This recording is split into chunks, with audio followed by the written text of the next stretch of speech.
皆さん、バーナイトドグマへようこそ。この場所は普段都会の喧騒を離れ、お客様と共に大人の時間を楽しむ場所となっております。ぜひ最後まで楽しんでいってください。ナイトドグマ、陰謀と破壊と犯罪の渦巻く現代によみがえる正義の場所。ドリームカーナイト2000とともに法の目を逃れるネット犯罪者たちを追う若きヒーロー、ドグマ風見。人は彼をナイトドグマと呼ぶ。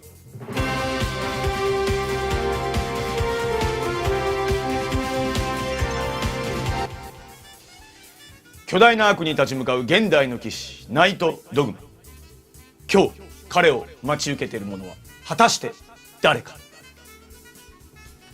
ということで、どうもご来店ありがとうございます。新しくバーをオープンさせていただきまして、はい、私ドグマ風見 YouTuber では飯が食えないので、バーの方のバーテンダーとしてまた新たにやっていきますので、皆さん最後までよろしくお願いします。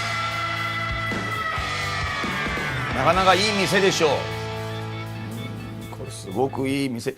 今日はね、ちょっとバーテンダーになったっていうと、髪色もそうなんですよ。これね、この素敵なカラーに変えてきましたんで、美容院に行ってだいたい4時間で終わるって言われたんですけども、剛毛すぎて5時間半かかりました。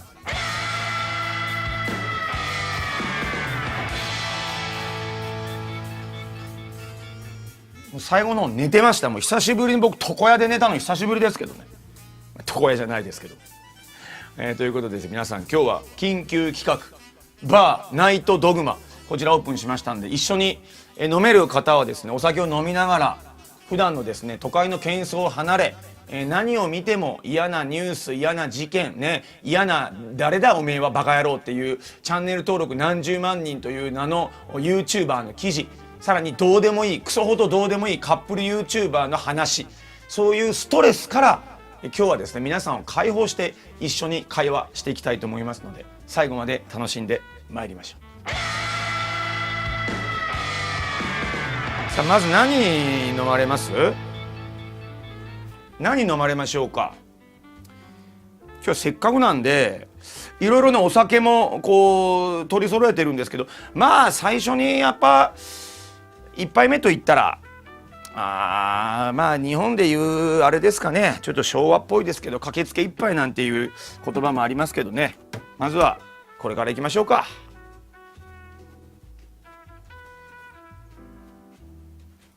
これからいきましょうか。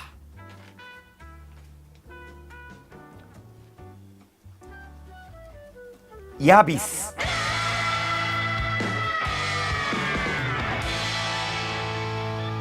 ちょっとヤビスから行かしてください。はい、まあ、ここで粋な赤色、全身赤色の服を着た、髪の毛金髪、左手に銃を持つ、サイコガンという銃を持つ男であれば、アイスミルクダブルだと言って、狼みたいな顔したやつに、おい聞いたか、アイスミルクだってよ、おいおい家でも帰って母ちゃんのおっぱいでも吸ってなって、おいおいやめろよ、俺は毛深いやつが好きなんだって、なんだとお前は、おっとオタクのことを言ったんじゃないぞ、たまたま犬がお前オタクに似ただけだ、てめえ切り刻まれてえのか、ほほほほほ、バカなやつだ、電磁ナイフの道具を本当に怒らせやがった、てめえのお袋の見分けがつかねえようにしてやる、やめときな、そんなもの振り回してるとろくなことにならんぞ、うるせえなーかつかパクアクサフ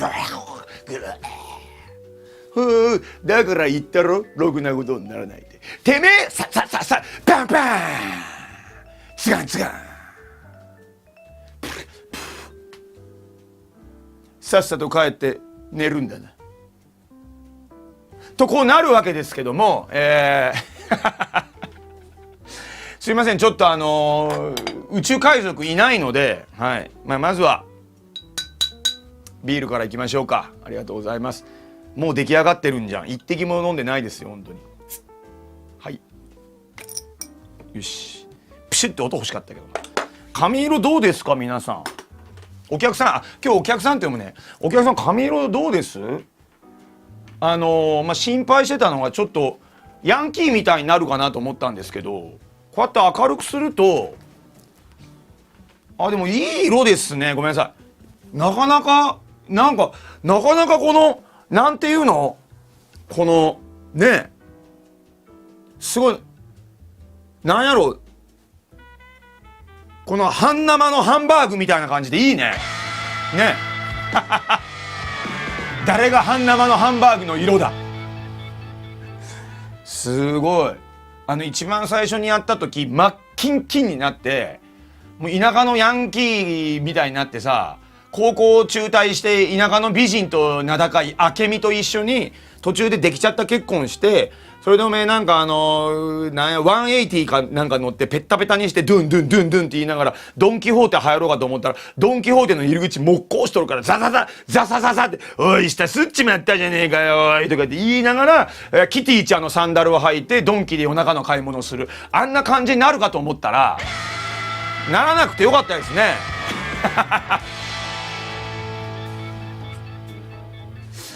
よかったですよかったです。なかなかこういう髪色はほんと5時間かかったんですよ。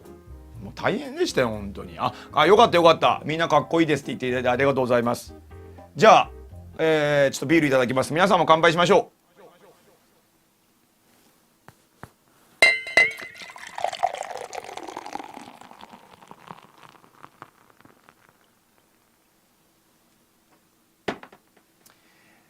音やわ。ごめんなさい、ザリって言っちゃった。さあ、じゃあこれね、切った方が雰囲気出るんですよ。やっぱ雰囲気出ますね。では皆さん、ありがとうございます。当店バーナイトドグマご来店いただきありがとうございます。短い時間ではありますが、一緒にいろんな会話をして楽しんで大人の楽しみをしていきたいと思います。それでは皆さん、乾杯。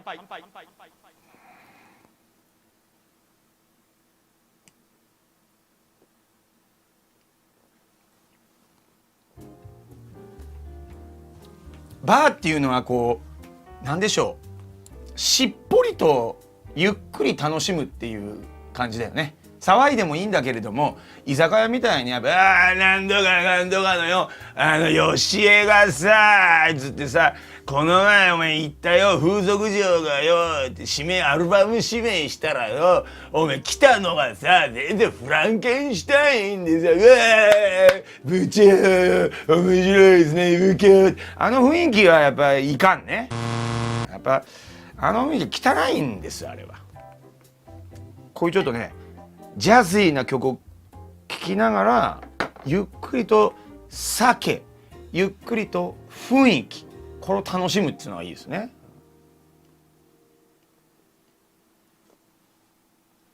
ありがとうございます。いやーどうですか皆さん。ちょっとせっかくなんで準備もしたので、今日の企画ね、実はねもうほんと何ヶ月も前からすごい練りに練って、喋ることもしっかり決めて雰囲気も出して、この BGM もね後ろの絵もしっかり用意して、今日を迎えたと言いたいんですが、30分前に決めました。ありがとうございます。普段からゲームしかしてねえな。なんかねえかな。酒飲もうかな。酒飲むんだったらバーがいいか。じゃあアドビストックで絵拾ってきてオーディオストックで曲かけよう。で30分でねやりましたんで、はい、即興ですよ。企画力の鬼っていうか別に酒飲んでるだけですけどね。でもちょっと薄暗い雰囲気でこういう絵があって BGM かけると雰囲気出るでしょ。 BGM ってねやっぱ大きいんですよ。映画監督押井守監督がねやっぱり映画の中で、予算の半分は音楽にかけていいっていうぐらいやっぱ音楽の効果は絶大だっていうことをねおっしゃってましたからね。それは何にでも番組でもそうですし、皆さんプロポーズね、今後されることあるかもしれない。プロポーズの時に音楽をかけるだとかごめん、みんなプロポーズすることねえか。はい、ごめんちょ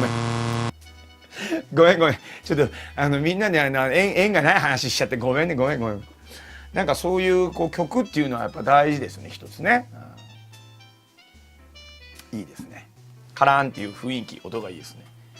あとこのバーの店内のちょっとだけ話し声がひそ声が聞こえながらシャカシャカってシェーカー振る音、あと氷がコロンってかかるみたいな環境音を探したんですけど、環境音でだいたいオーディオストックさんなんかであるのは喜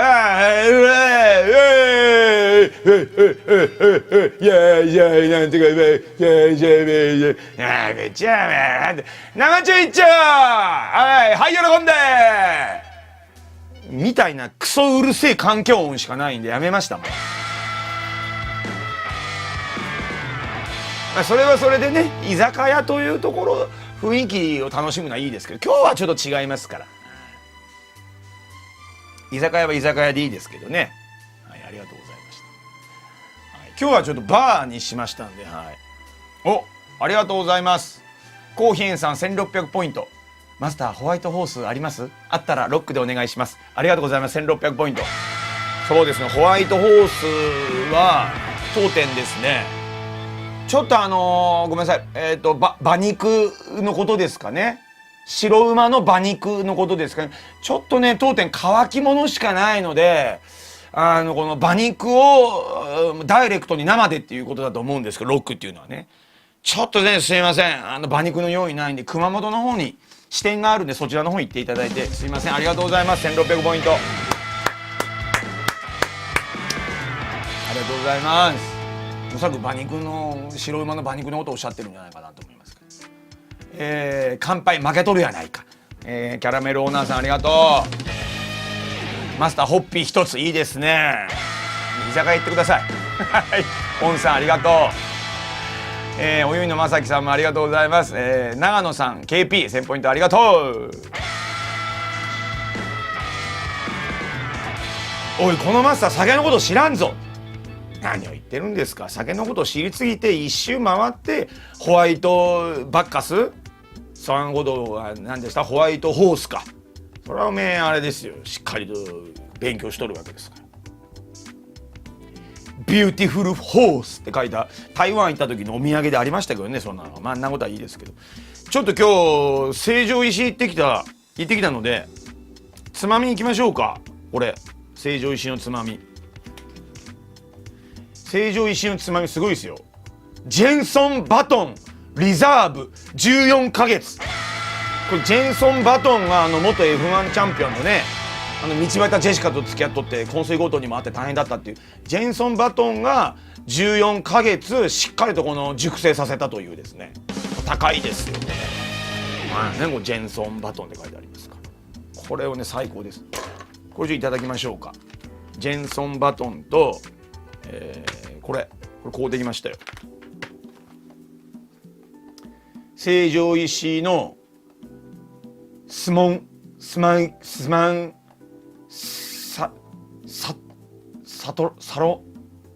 パスサーモンっていう、サロンパスのようなスムージーさ、そしてサロンパスのようなきつい匂いの素晴らしいサーモンですよ。成城石井に叱られるぞ。あとはこちらトラパットーニオリーブ。これ元サッカーイタリア代表のトラパットーニ監督の農園でできたオリーブ、これいただいてますので、これ3ついただきましょう。いやまあ今のトークで皆さんうちのバーの程度これ分かっていただいたと思いますけどもね。はい、うちのバーの名前は覚えて帰ってください。ドグちゃん亭、今夜は看板、これ覚えて帰ってくださいね。じゃあいただこうかな。ドグちゃん亭、あれさっきと名前が違うぞって。ドグちゃん亭じゃなかったっけ。早速ちょっと相談来ましたね。マスターである私に相談来ましたね。玉黒っこちゃんさん、ありがとうございます。1600ポイント、注文いただきました。ありがとうございます。最近マッチングサイトを通じて同じ住まいの人と知り合うことができました。同じ住まいの人っていうのは同じマンションとかアパートってことにたまたま住んでるところかな。マスターから恋愛アドバイスをご教示いただきます。まあでもその同じ偶然住まいだったっていうことを、利用すればおそらく3回以内に持ち込めることは可能でしょうね。しまった、持ち込めるって言ってしまった。これいけないアドバイスだったようだぞ。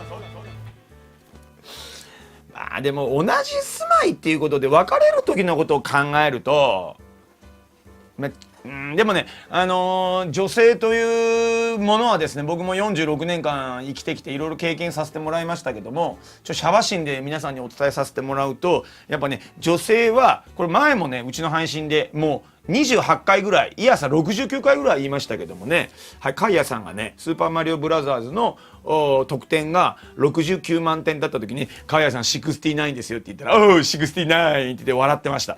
ね、やっぱカイヤさんアメリカの方ですけど69はバンコク共通で受けるんですね。それはいいんですけど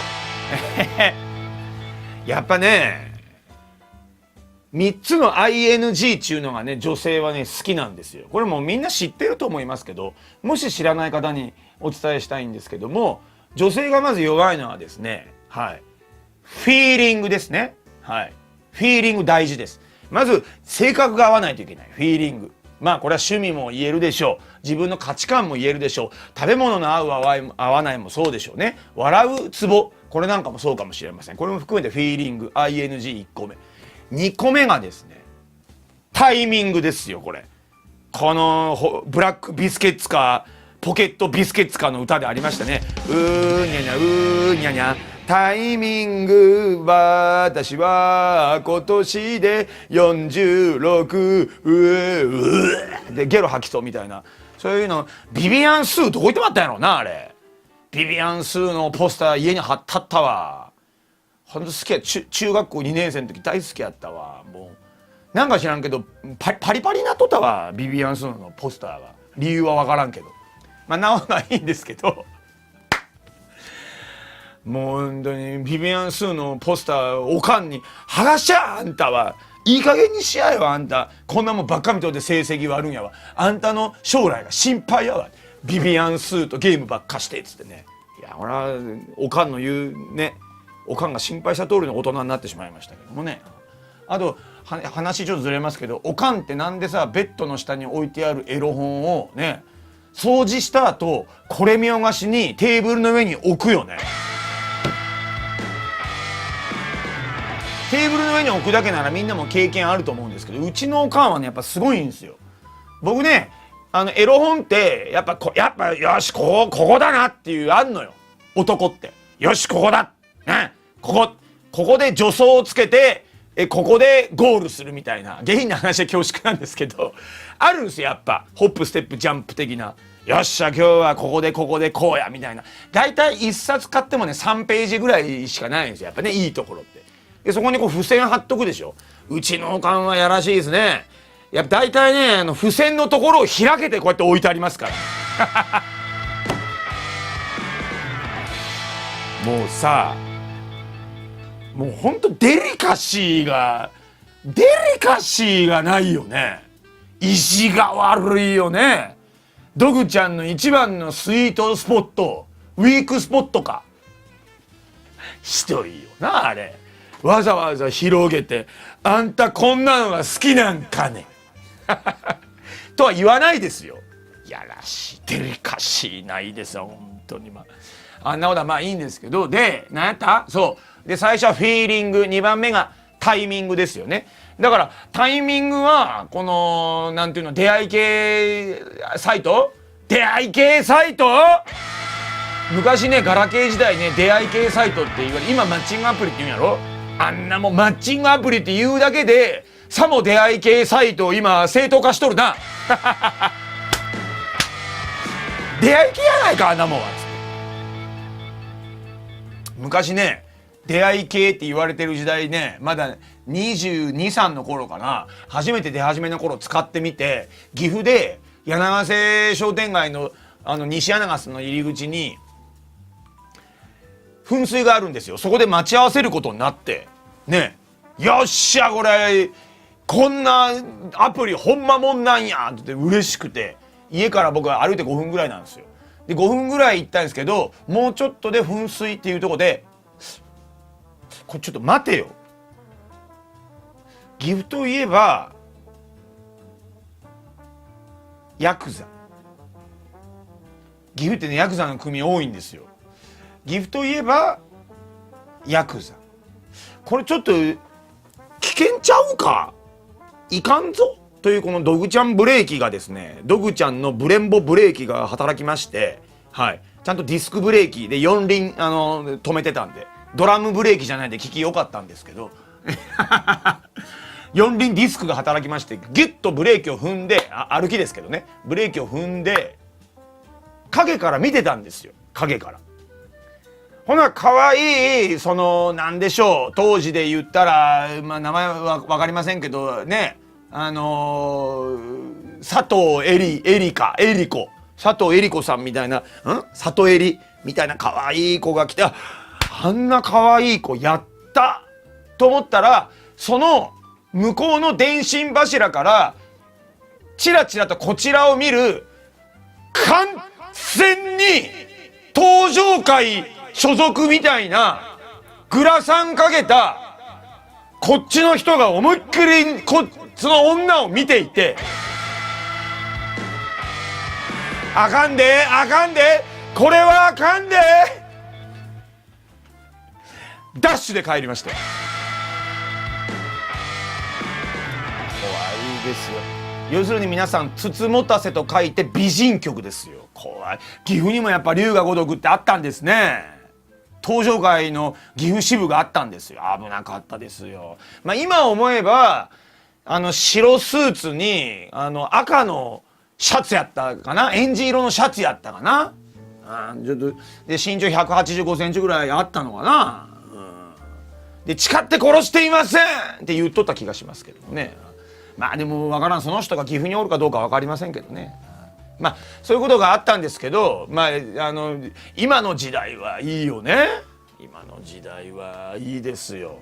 出会い系男女が付き合う 30% ぐらい、まあこれ本当かどうか分かりませんけど 30% ぐらいのそのパーセンテージで、パーセンテージって言ってパーセンテージ変ですけど、その3割ぐらいが出会い、ごめんなさい、マッチングアプリで出会って結婚みたいなことあるらしいですよ。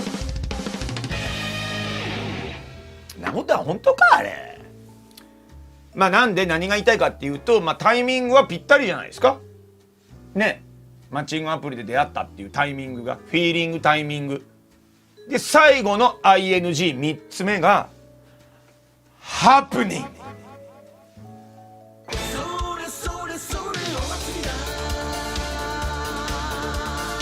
決まった。ハプニングっていう何かね、ドッキリがないと恋って始まらないって言われてるんですよね。やっぱ心臓がこう踊る。だからよく吊り橋効果って言って、吊り橋を2人、なんともない男女2人渡ったらドキドキして、そのドキドキが恋愛のドキドキに近いからで思わず付き合っちゃう。そうですよ。映画スピードでキアヌ・リーブスとなんか女が危ない目にあったらすぐ付き合ってまうみたいな、ああいうやつですよ。で何年かしたらやっぱドキドキはバス乗ったことやったわからちゃうわって別れるみたいな。でそのハプニングが同じマンションに住んでいたっていうハプニングがあったんで、もうね結婚です。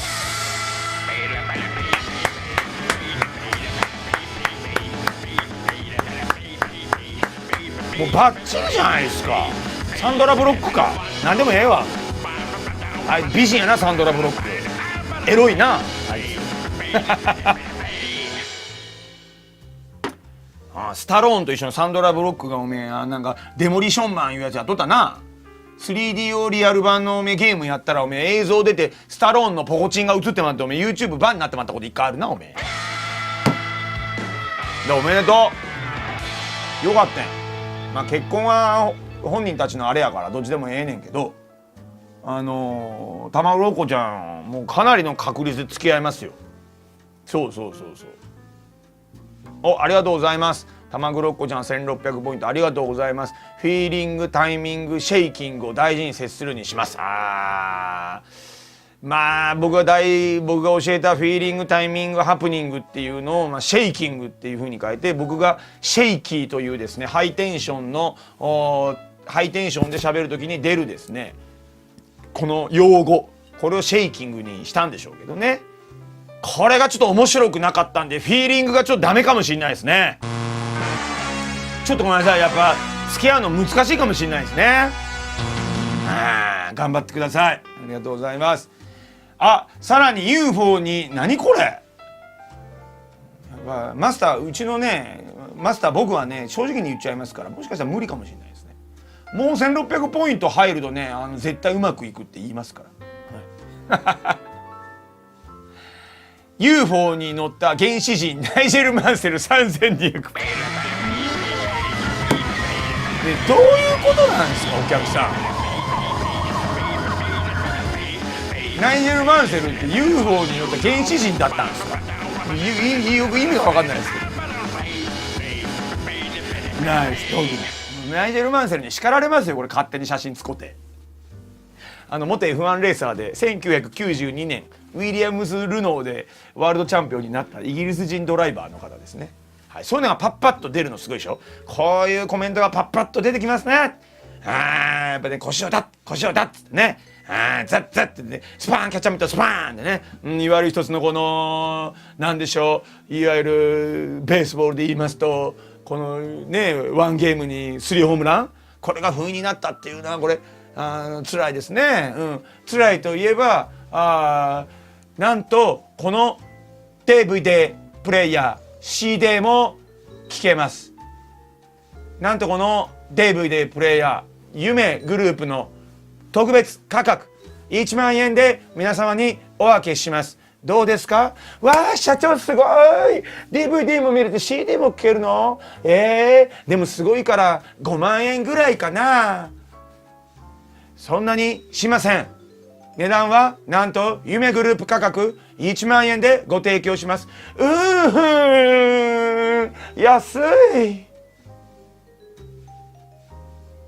ほんと夢グループの女エロいな。あれ絶対愛人だよね、社長。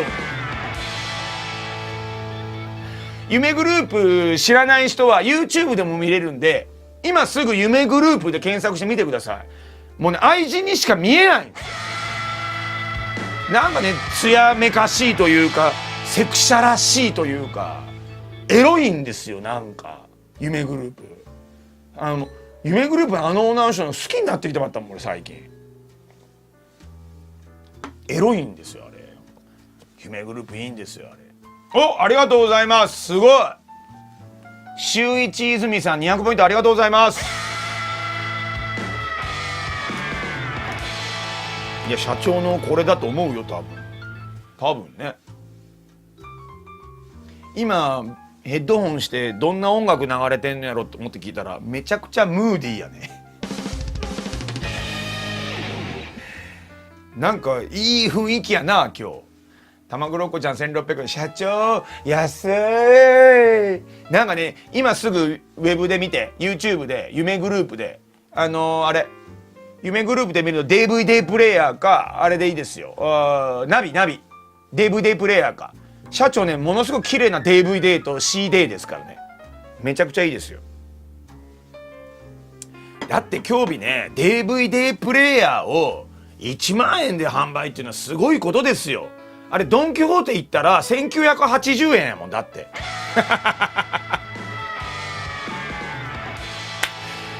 7インチ画面大画面言うてるもんね。いや本当にドンキ行ったら1980円から2980円ですよ。もう7画面の大インチでなんと1万円でお届けします。専属のイヤホンもついております。いや1万円高いと思うけどな。5万円ぐらいお笑いのコンビのお二人も同じこと言ってたわ。安い。エロいんですよ。もうまあでも高齢者の方とかは買いに行くの面倒やから電話ポッポッと押してね、買うのはいいかもしれないですね。すごいですよ。夢グループいいですよ。僕好き。もうほんと夢グループ、今回のお届けする商品はなんと20分で氷ができる製氷機です。社長20分って早い。なんと氷が欲しい時に20分でできるんですね。使えるのはどこでも使えます。もちろん家の中でも、そして車の中でも、そしてキャンプでもバーベキューでも。でキャンプでもバーベキューでもって言っとるんやけど、下にAC アダプターの電源が必要ですって書いてあって、キャンプとかバーベキューであんまり電源ないと思うんやけどまあそれあるとこもあるやろうけど、使いにくいでしょ。キャンプとかバーベキューでは AC アダプターあんまないでしょ。コンセント挿すとこ。グランピングとかそのキャンピングカーとかありゃいいけどね、面白いんですよ。社長安い。でもあんまり愛人って言っちゃダメみたいです。愛人じゃないみたいなんで。どこでも使えて便利ですね社長めっちゃ面白い。しまった、ごめん、もう用的だわ。ハム食べてない。食べていい？このジェンソンバトンセラーノ14ヶ月熟成食べます。ごめんね、お客さんにちょっと何にも出さないのに自分ばっか食べちゃって。物理的に出せないんだよね。こういうさ、お客さんにタメ口聞くようなさ、アットホームなお店って一見すごいアットホームなお店でマスターも飲んじゃうって聞くとさ、食べログとかに書いてあるとさ、すげえよく見えるやん。実際行ってみると、そのバーの店主が、バーっていうか飲み屋の店主がフランクな感じはいいんやけど、ちょっとマスター、このアスパラガスの、塩炒めちょっと作ってよって言ったら、いやいやめんどくさいとか言われて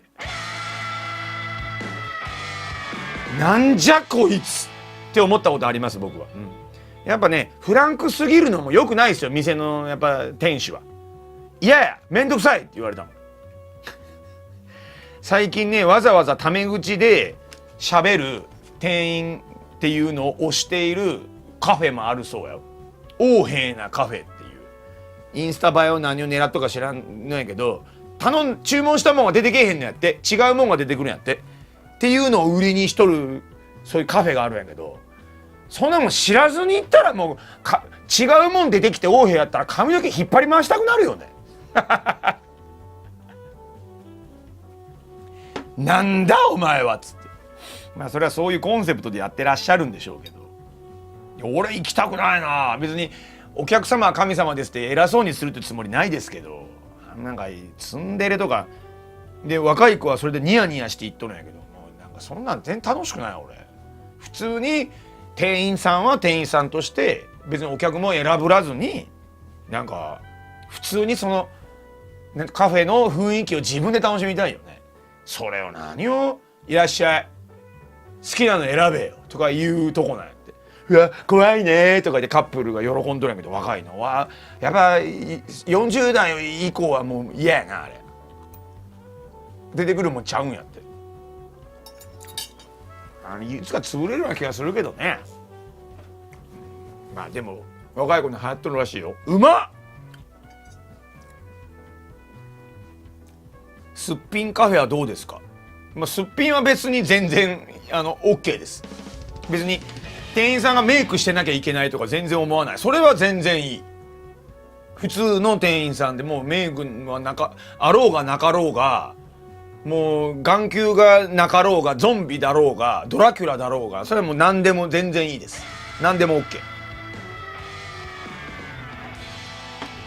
もうなんか嘘でもそんな嫌な態度するとこに、嘘って分かっててもなんか行きたくないね。で逆に言うと、愛想のいい店員さんも商売で金でやっとるやん、嘘やんって言われればそうなんやけど、でもなんかそうありがとうございますとかこれねうちのおすすめなんですよ。あそうなんですか確かに美味しそうですもんねじゃあ2つくださいって言ってありがとうございますってこれはこうこうこうでってでも確かにこれすごいあれですもんね素材こだわってそうですもんねとか場所もいいんですよこことか誰々さんもみんなあそうなんですねみたいなそういうのがなんか好き俺まあ俺はねゾンビカフェはいいよね。すっぴんカフェ相当人気みたいです。そうなんや。すっぴんカフェ相当人気って言うけど岐阜の喫茶店なんか基本的にすっぴんカフェやよ。おばちゃんがすっぴんで「はいいらっしゃい何ホットホットはいはいホット一つ」言うて基本的にすっぴんカフェですけどだから僕ら地方の出身の人間はすっぴんカフェに慣れてますけどね別に何にも思わないです普通ですもんだってホットですいません朝行くじゃんミックスサンドお願いしますミックスサンドめんどくさいわお兄ちゃんハムサンドでいいやろハムサンドでミックスサンドも野菜とそのツナとハムやけどまあハムサンドのハムも入っとるからハムでいいやろハムで似たようなもんやわって言ってハムサンドにさせられる一緒一緒あんた風岡さんとこの子やろお母さんよう来とらせるわお母さんお母さんいい人やねお母さんと一緒に来るさトドリさんっていうの私あの人大嫌いまあ若作りして美魔女かなんかしらんけど私あの人嫌やねもうお母さんにも言っといてお母さんはええ人やで言って、今度ね書き打ちもらったからお母さんとこ持ってくわとか言わないだからすっぴんカフェなんて別に何とも思わん当たり前ですもんもう全然そんなのうちは普通ですけどねうちの実家の近くのねカタカナでカンタータっていう喫茶店いつも行ってたんでモーニングしにカンタータこの前ね行ったらねスナックアイっていう名前で夜しかやってないスナックに変わっててショックでしたもういやカンタータが愛になっとったも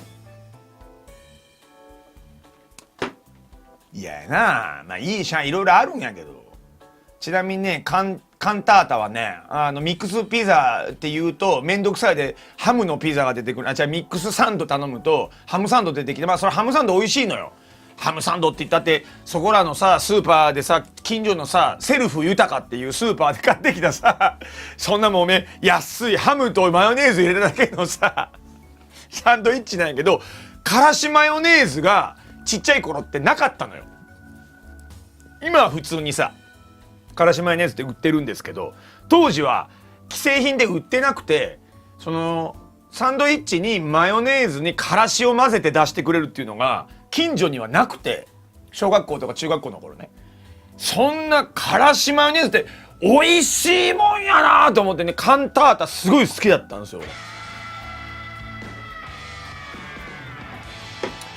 いや今ねスナックアイになってたんですよねスナックアイは行く気にならないよねそう住吉町っていうところにカンタータあったんですようちの近所の実家の住吉町ってめっちゃ近いんやちなみにこの住吉町っていうところに昔都ボールっていう都って漢字で都って書いてボールがカタカナで都ボールっつうとこあったんですけど都ボールの面接、バイトの面接に行って18歳のドグちゃん落ちましたカンタータからね徒歩5秒のところに都ボールがあったんですけど今都ボール潰れて住宅地になっちゃってる残念ですけど懐かしいですねいやハムとからしマヨネーズうまいのよねうまいここまで来て皆さんどうですかこのバードグサイサイは野菜のサイですバードグサイどうですか楽しいですかスモークサーモンもらおうかな何やったっけバーの名前ドグちゃんってやったっけ名前が安定しません。ごめんね。うちのバスターバスターやってうちのねドグちゃん亭ね、たっつぁん亭の感じでね、ドグちゃん亭ね、マスターがおしゃべりなのよ。うわすごい匂いするスモークサーモン。うわいい匂い。なんやろ、床屋の匂いするわ。床屋のおっさんがね亀染めしとるみたいな匂いするわ。もう成城石井の人に叱られるぞ。これ冷蔵庫入れてくるね。バスターってちなみに僕ね床屋で漫画のデビルマンの最終巻を見てもうねトラウマになりました。ヒロインのミキちゃんが人間にうわーって首切られて、首をなんか槍の先に乗せられてうわーってやってるシーン見てトラウマになりました。ちなみに行ってた、床屋がうちの近所のスカットっていう床屋です。もうないです。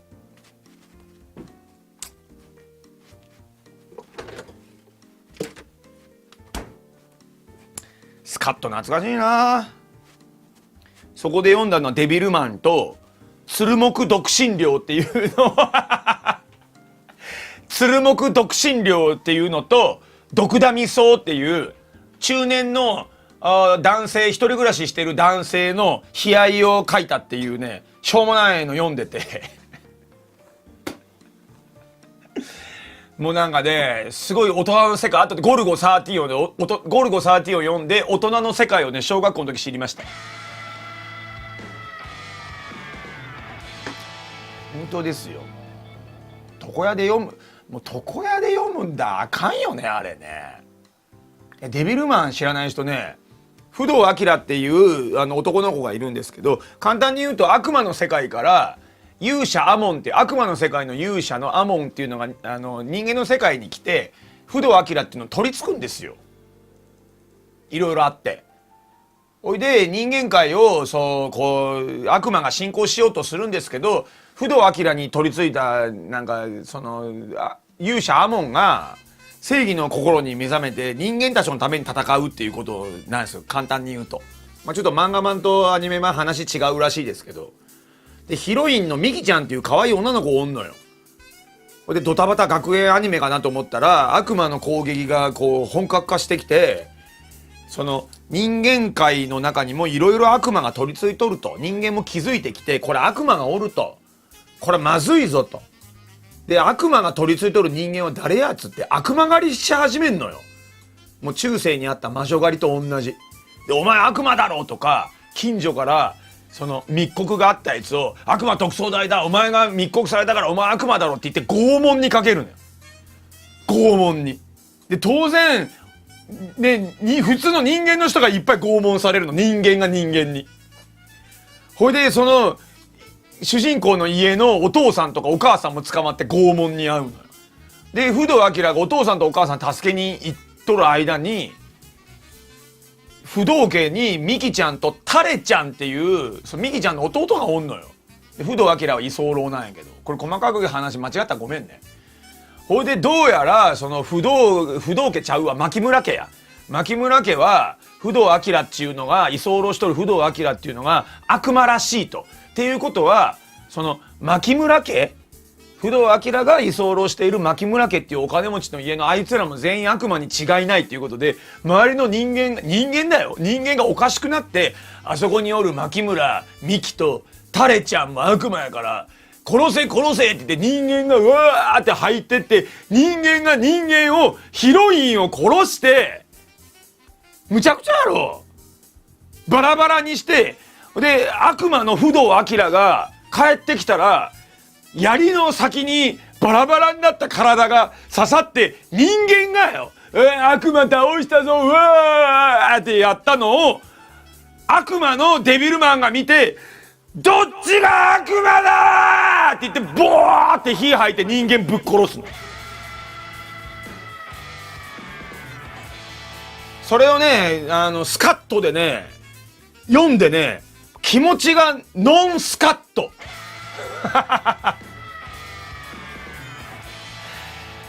ノンスカット、もう嫌な気分でノンスカット、気持ちが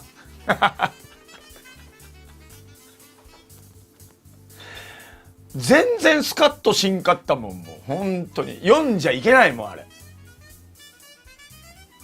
で。不動明に取り付いたアモンは人間のために悪魔と戦うんですよ。で人間も悪魔も共存しようっていう他の悪魔もそのアモンについて、アモンについた、悪魔軍とサタンについたやつらと戦うんですよね。まあ、ごめん細かく間違っとったら言ってね。もうごめん、もうほんとね読んで一回漫画版の方嫌な気持ちになるから。まあでも考えさせられるよ、人間が一番あかんのやつっていうことをね。読みたくない。いやでも確かにそういうの嫌いな人はね読まない方がいいです。あともうネタバレしていい？ネタバレ。最後親友のゼノンっていうサタンか、要するに自分の親友の男の子がサタンの敵だったんですよ。でサタンと一緒に最後その悪魔同士の戦争やったのに、サタンとデビルマンがこうやって星かなんか見とんのよ。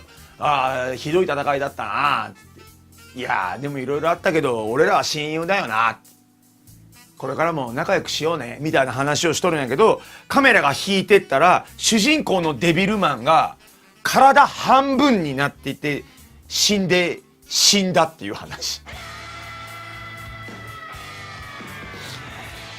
デビルマン負けちゃうのよ。半分なのよ。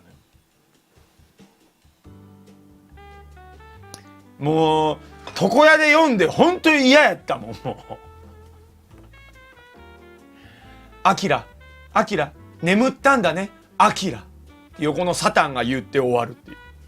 主人公死亡エンドで。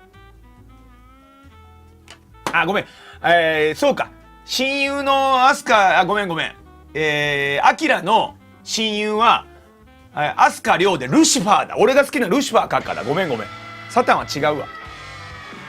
でも死んだのは主人公で間違ってないと思う。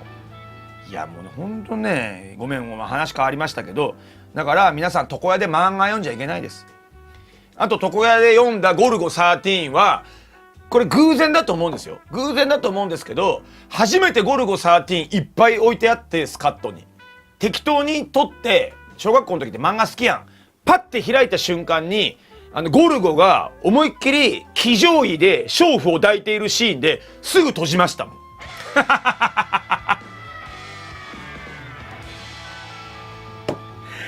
いや見ちゃいかん、僕が見ちゃいけない、僕見ちゃいけないって大人のやつだ、これ大人のやつだと思って、たまたまそのシーンをパッと開いてしまって、いや見ちゃいけない。もう今でも忘れんわあれ。子供は B ボタンによってファミコン版で言うけど B ボタン押されへんかったもん。今日楽しいね。じゃあお客さんすいません、お客さんから、注文いただいたスモークサーモンいただきます。おいしい。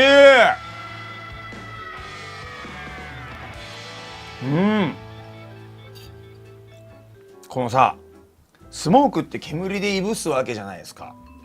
よく煙でいぶす食材ってベーコンだとか卵だとか他にチーズとかやるじゃん。そのサーモンをいぶそうと思ったの誰なんだろうね。他の魚でもいいと思うんだけど、やっぱスモークサーモンって美味しいんだよね。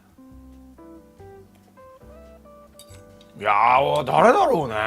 やっぱスウェーデンだとかロシアだとかああいうカナダだとかあっちの人かな。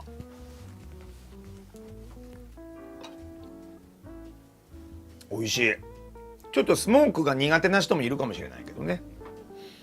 油と反応しやすい。特にやっぱねサーモンって油が多い魚やからね、そういうことなのかな。いろいろ試した。やっぱ本当に料理って最近思うんですけど、レシピ、何の料理でもレシピって人間が昔から貯めてきた本当に英知の結晶だと思うね。この食材とこの食材この食べ物とこの食べ物が合う、うまいって感じるよって書き記して伝えられてきた料理のレシピって俺ほんと大事だと思うわ。素晴らしいよね。人間ってやっぱうまいものを食べるっていう探求心、そのために生きていると言っても過言ではないのかもしれないね、食って。だから食通って言われている美味しんぼでいうクソみたいなやつらが生まれてくるんだよね。食通と言われている偉い先生なんだ、山岡会ってきてくれって言うと大体クソみたいなやつやからね。横柄なやつよ。究極のメニューをやっているからと会ってみたらこんな若い人が大丈夫なのかね、東西新聞は。大体ダメなんですよね、やっぱ食通はね。本当にやっぱ現代の食通と言われてる方々もそんなことないよね。嫌な人いるのかな。こんにゃくの作り方も謎すぎる。こんにゃくってどう作れるの？あれこんにゃく芋から作るんだよね。誰が最初にあれを作ったんだろうね。あとさ、今は作り方違うかもしれないですけど、ガチョウの肝臓をさ肥大化させて美味しいって食べるさ、フォアグラ、あれってガチョウっていう鳥を昔ですよ、今はどうか知りませんけど、その反対している団体もいるぐらいガチョウを土に埋めて、昔ですよ、土に埋めて顔だけ出して無理やり餌食わせて、で肝臓が肝硬変になるんですよ、無理やり餌食わせるから。で肝硬変になって大きくなった肝臓を締めてさばいて、それを取り出して食べるっていうのが昔は伝統で、今はそういう動物に苦痛を与えちゃいけないってことで作り方は変わってるかと思うんですけど、誰がその作ったんだろうね、フォアグラっていうものを。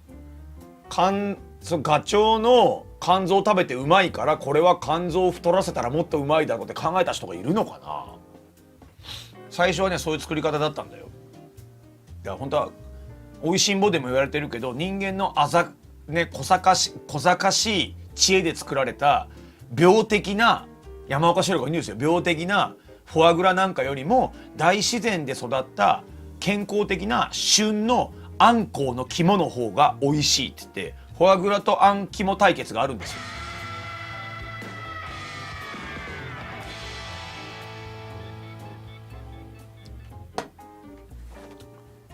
でね、やっぱフォアグラ美味しいもん見てましたから、あん肝ってやっぱうまいんですよ、いっぱい飲み屋にあるあん肝って。であん肝美味しいなんて、僕なんか若い頃は安いあん肝しか食べたことなかったですけど、美味しいな美味しいなって食べてて、たまにおかんがねあん肝、家でおかんがあん肝作ってくれることあったのよ。あんこの肝買ってきて茹でて、あん肝やでっつって、おとんがあん肝好きで、あん肝ってこんな美味しいんだって食べてたんですけど、で山岡四郎が言ってたあん肝の方が美味しいよっていうこともあって、フォアグラなんてふざけんな、あん肝やって生きてきたのよ。珍しいでしょ、家であん肝作ってくれるなんて。岐阜って海なし県なのにね、たまに売ってるんですよ、あんこうの肝が生で。でうまく日本酒かなんかと一緒に茹でて処理すると臭くなく茹で上がってね、美味しいんですよ。茹でると蒸すんだね、茹でたらあかんわ。であん肝っていいなと思ってて、小学校中学校の時あん肝結構作ってくれたの。すごい珍しいんですよ本当に。ほいで18歳じゃあ20歳超えて初めて女の子とデート、名古屋の栄でデート行って、おしゃれなこんなこんなようなっていうのは変ですけどバー行って、そこのバーに初めてフォアグラっていうのがメニューであったのよ。高かったですよ当時。フォアグラなんてね一皿1850円ぐらいして、当時の給料からしたら20歳超えてましたけど、こんな高いもの食べられないって思ったけど、でも女の子が食べたいって言うから、フォアグラあん肝の方がうまいよ、山岡も言っとったよって言うけど、食べたいって言うから、分かった、フォアグラ美味しくないと思うけどってフォアグラって言ったのよ。ほんならさ、フォアグラでできてさ、なんか黒っぽいようなソースがタラッとかかって、何を言っとんのこんな小賢しい脂っこそうな、何よこんなほいで横にちょっと野菜がついとってさ、で横のなんかその甘そうな黒いタレにつけて食べてくださいとか言うのよ。バーのくせに偉そうなもん出しやがってって。でこうやってちょっと切ってさ、女の子に分けてあげて「ねえ美味しくねえやろ」ってこう「おいしいあん肝より好きかも」。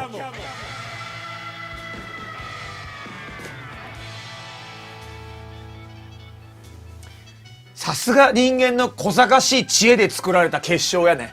美味しかった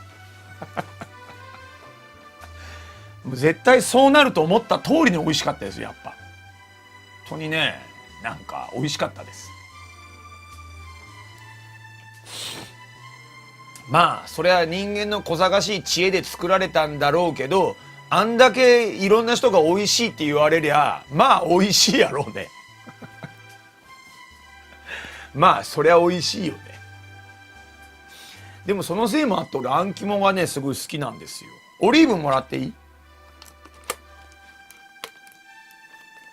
あなたは本当に美味しいあん肝を知らない。1週間後に本当にあん肝美味しいあん肝をご馳走します。これね取ろうかな。ごめん勝手に喋ってるけど大丈夫？西村博之だったらここでみんなからの質問に答えて、それに対してね、みんなからの質問に対して答えるっていうことで、あいつはスパチャを設けるっていう本当金の亡者なんですよ。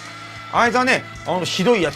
貯金が俺と一緒に出た時の生放送で1、2億って言いましたけど、あいつは多分貯金は7億あります。っていうのは現金の貯金は2億なんですよ。であとの5億ぐらいは株とかそういう国債だとかなんだとかっていうのに結構買ってるって言ってたんで、株とかそういうのが5億円あるんです。たわけ羨ましいな。賠償金を払えよおい。はいしまった。止まったんで恥ずかしかった。ちょっと髪色変えたからドグちゃんファンにも見てほしかった。マナちゃんどう？かっこいい？抱くセクシャラ。一応ね、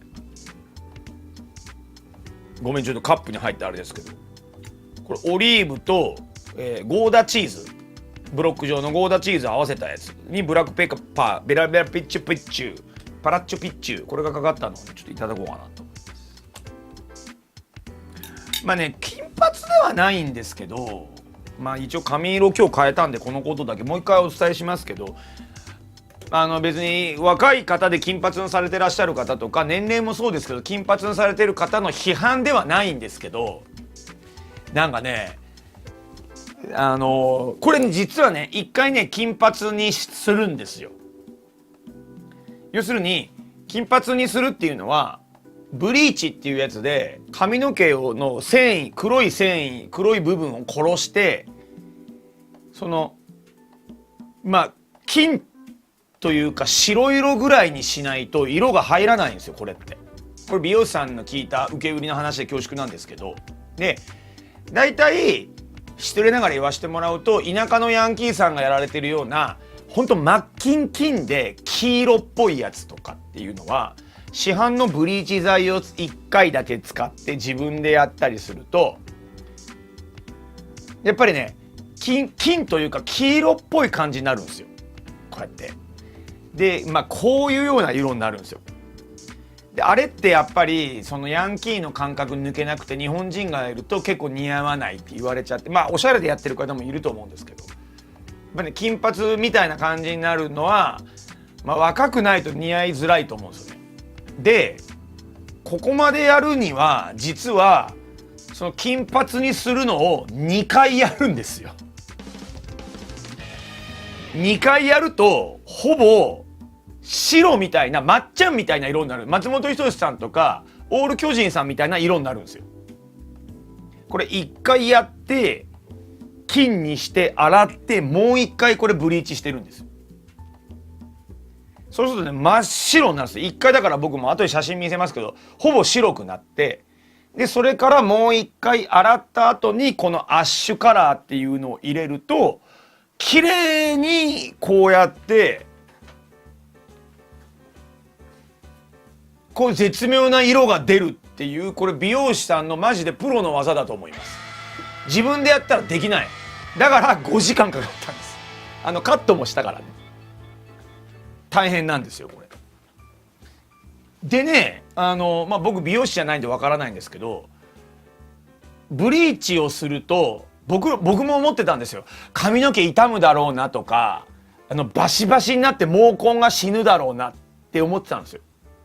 で、今って技術革新で、当然そんなやらない、全くやらないよりかは多少傷むんですけど、ブリーチするのに髪の毛が傷まないようになっているっていう薬が開発されて、昔のキシキシになる、指入れたらこうやって引っかかっちゃうみたいなことはもう全くなく、ちょっと染めたぐらいの感じでブリーチもできるように今なってるんですって。俺ね、確かに出来上がり触ったら、もちろん多少は傷んでるんだと思いますけど、今の美容院でやったら昔ほど傷まないです。本当ね、別にここでナチュラルな感じなんですよ。だからふわふわにできるんですよ今って。技術革新でなったんだって、何年か前に。いやもうね、びっくり。昔はもうね、ブリーチしたらギッシギシになって髪の毛を、昔ブリーチすることってヘアダイって言ったんですよ。ヘアダイ。今言わないですけど、ヘアダイって死ぬ、殺すっていう意味で、髪の毛を殺すっていう意味で使われてたんですよ、ヘアダイって。今ヘアダイって言わないですから、それぐらいね、薬が良くなったんだって。だからここにいる方って、大体見てる方って30代40代多いんで、あんまりお仕事上とかでやれないと思いますけど、女性の方とか僕みたいな仕事の方でやりたいっていう方いたら、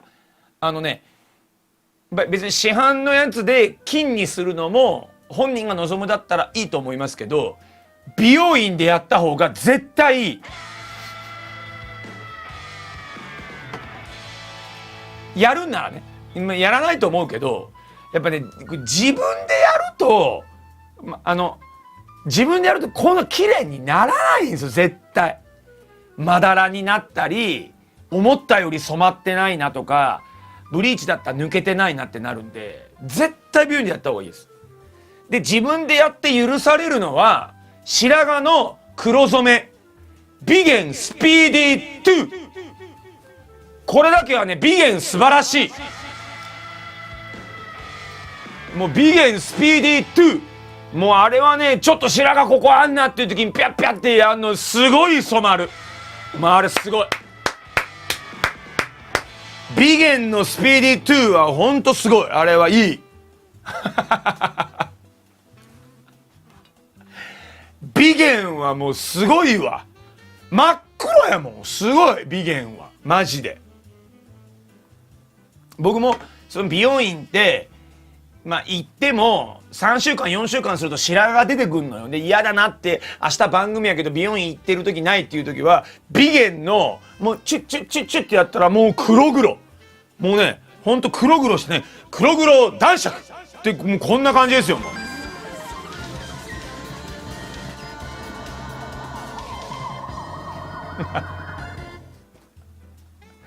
ねえ、ずっとこれ食べてないけど食べていい？もうイキイキ喋りすぎで、この自分やからいいけど、このサーモン絶対つばすごいよ。だから自分でやるのはビゲンだけ。あとは美容院でやった方がいい。お金はちょっと取られるよ。技術料も当然高いというか、店によると思うけど取られると思うけど、これ綺麗にした方がいいって、本当に。でもさ、俺も分かると思うけど、汚ね沼袋っていうさ、池袋の偽物みたいなところで、はい次のお酒飲みます、話長いんで。バー、ドグちゃん、ドグッティング ING へようこそ。どうもマスターのドグマ風見です。ではここでビールの次、新しいお酒いきたいと思います。皆さんもぜひご注文ください。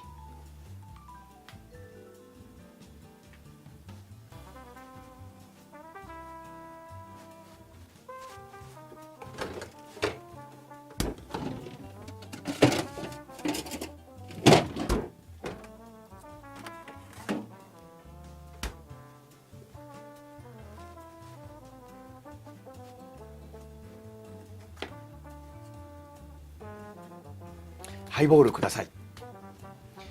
今日ね買ってきましたよ。今月ちょっと会員限定24時間生放送をですね、ゆげくんと一緒にうちのこのスタジオからさせてもらうということで、はい、ごめんバーの雰囲気出てない、させてもらうということで、10月の1920、10月の19、20の土日にですね、ゆげくんとご飯作ったりゲームしたり、いろいろやって盛り上がろうということで、その時にお酒も飲もうかと思うんですけども、その時はねちょっと高いお酒をどんなもんかなっていうことで、ゆげくんと一緒に飲みながらみんなでワーワーしたいなっていうのがありまして、まあ今日はその前祝いっていうのも含めてこのバークレセントドグちゃん、開店させてもらったんですが、まあ、その時に高級なお酒は飲むということで、今日はね、まあ、控えめなあれなんですけども、まあ、控えめって言っても割と高いんですよこれ。ウイスキーの、宮城郷、これねだいたい8,000円ぐらいなんですけど、ちょっとね、成城石井さん行って宮城郷っていうのがすごく気になって美味しそうだったんで、これを今いただきたいと思います。宮城郷って初めて僕も知ったんですけど、宮城郷蒸留所というところで作られたシングルモルトのウイスキーだそうでございます。はい。日課さんのウイスキーなんですけども、はい、ちなみにシングルモルトとダブルモルトっていうね作り方があるんですが、知りません。詳しい人教えてください。ちなみにダブルモルトがあるかどうかも知りません。この人バーなのに何も知らんぞ。はい、知りません。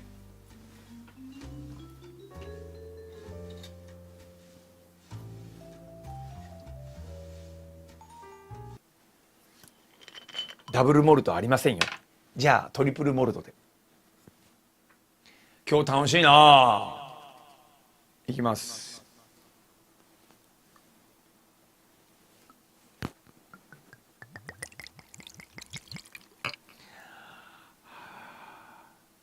すいません、ロックでいただきます。このねトゥトゥトゥトゥトゥトゥトゥっていう音、この音って僕知らなかったですけど、この瓶のなんとかっていう反響音で最初しか聞こえないんだよね。減ってくると聞こえないんですよ。減ってくるどころか最初のちょっとしかトゥトゥトゥトゥって音聞こえないんですよね。これがいいんですよ。ごめん、氷がちょっと凍っちゃってる。あんまりいい音じゃないな。ウイスキーがお好きでしょ。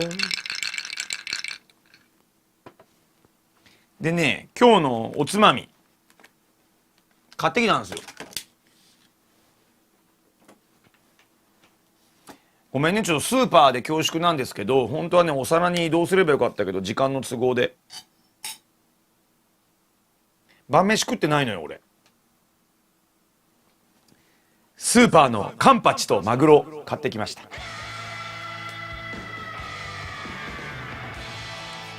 このねウイスキーに合うんかっていうのはあるんですけど、まあまあでも意外とねウイスキー何でも合いますよ。山岡四郎とかね小うるせえんですよ。いろいろ合う合わんとかね、いいんですよ。買い替えさんありがとうございます。320ポイント。ブルックラディもおすすめです。ありがとうございます。あ、醤油忘れた。行ってくるわ。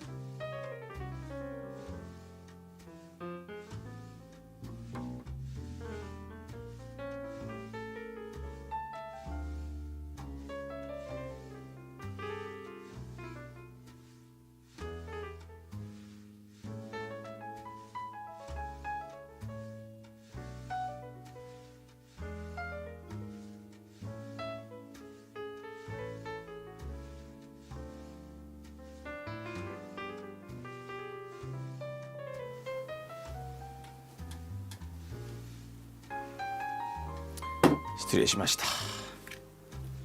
じゃあいただこうかな。今日コメントでバーオープンしたから有名人も来店されるかもしれないからね、コメント見とこう。言ってね、有名人いたら。例えば何でしょう、佐藤蛾次郎さんだとか、声優の中村雄一さん、あとは何でしょう、宗茂宗武史、とうとう来たらぜひねちょっとみんな言ってくださいね、有名な人ですよ。ありがとう。毛ガニくんメンバーシップ10名5000ポイント、センキュー。5000円っすよこれ。久根ちゃんもありがとう。今日はねバーなんでちょっとジャンプはやめときますけどね、今日はもう大人が集うバーなので、あんまり普段のそういう騒ぐみたいな5000ポイント入ったところでそういうのはやめときます。ありがとうございます。そういう暴れる大人が暴れるっていうそういうバーじゃないので。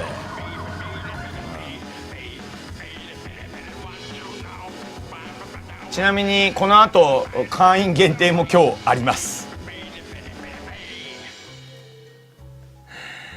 ありがとうございます。ひさねちゃん、毛ガニさん10名のメンバーシップギフトありがとう。この後のメンバー限定放送も22時過ぎからありますんでお願いします。すごいな。あとね、ひさねちゃんチャージ代1000ポイントありがとう。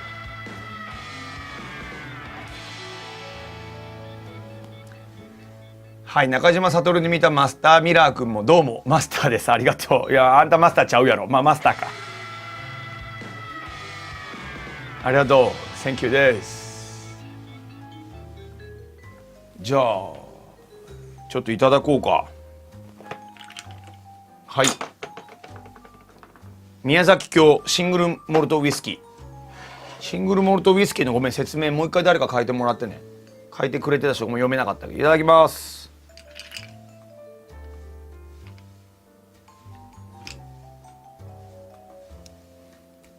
うまい。すっごい飲みやすい。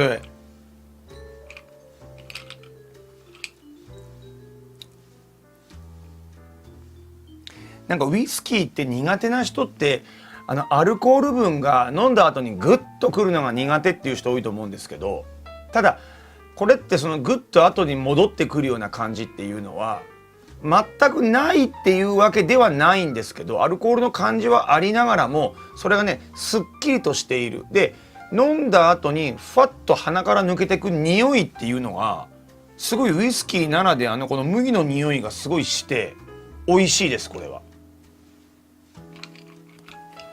あれちょっと氷が落ちちゃったすごい美味しい。シングルモルトとはモルト、麦芽大麦麦芽のみを原料とし単一蒸留所の原酒で作られたウイスキー。はあ、なるほどね。モルトウイスキーとグレーンウイスキーというのがあって単一の蒸留所のモルトウイスキーだけで。はあ、そうなんだ。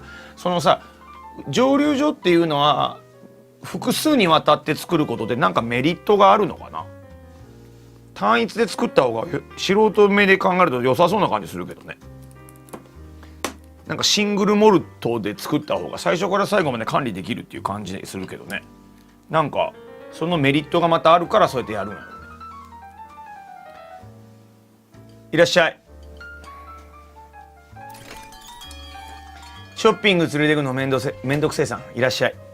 マスターいつもの了解。いつもの、ワインの赤玉ですね。すいません、うち赤玉ちょっと切れてまして代わりにあるのが、ロマネコンティだったらありますけどご予算いかがでしょうか。ロマネコンティいかがですか。あんまりロマネコンティが何か分かってませんけど日本のウイスキーはね世界一なんだよね。赤玉白玉っていうワインありますけど、あんまり言うと安くて美味しいんですよ。安くて美味しいですけど、ごめんね僕の意見ね。僕の意見ですよ。やっぱね、安い酒ってね、めちゃくちゃ悪酔いします。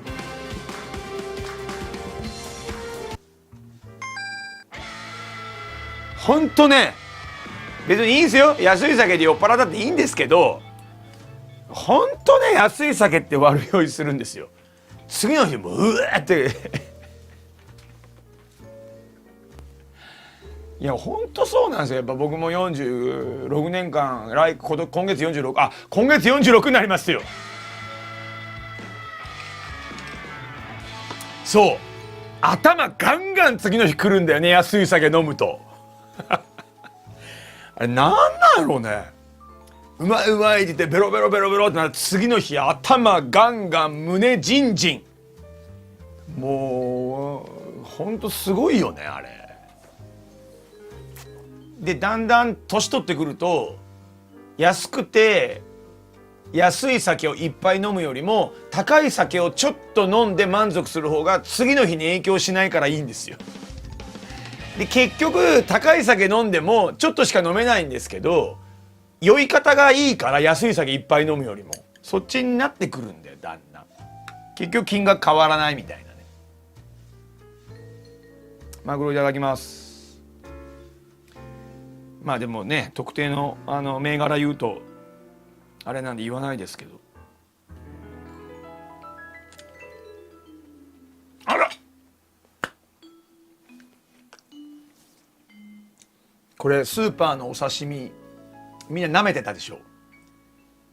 僕行ってるここのスーパーの刺身、ちゃんと豊洲から行って買ってくるしっかりしたお魚屋さんの刺身なんでめちゃくちゃうまいんですよ。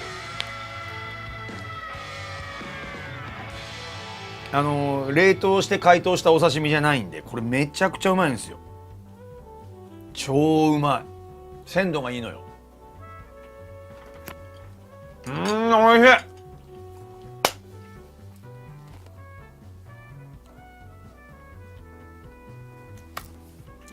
おいし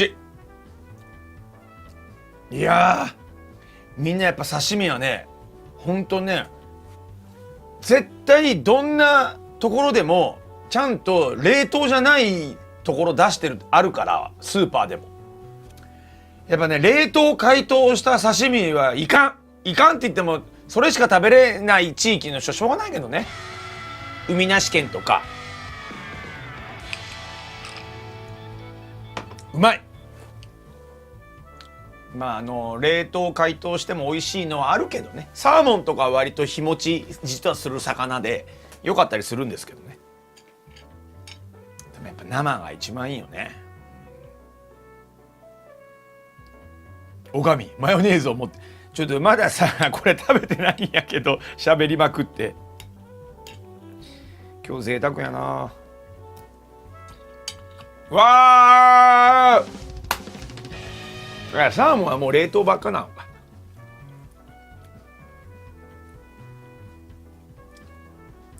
ちょっとみんなに聞きたい。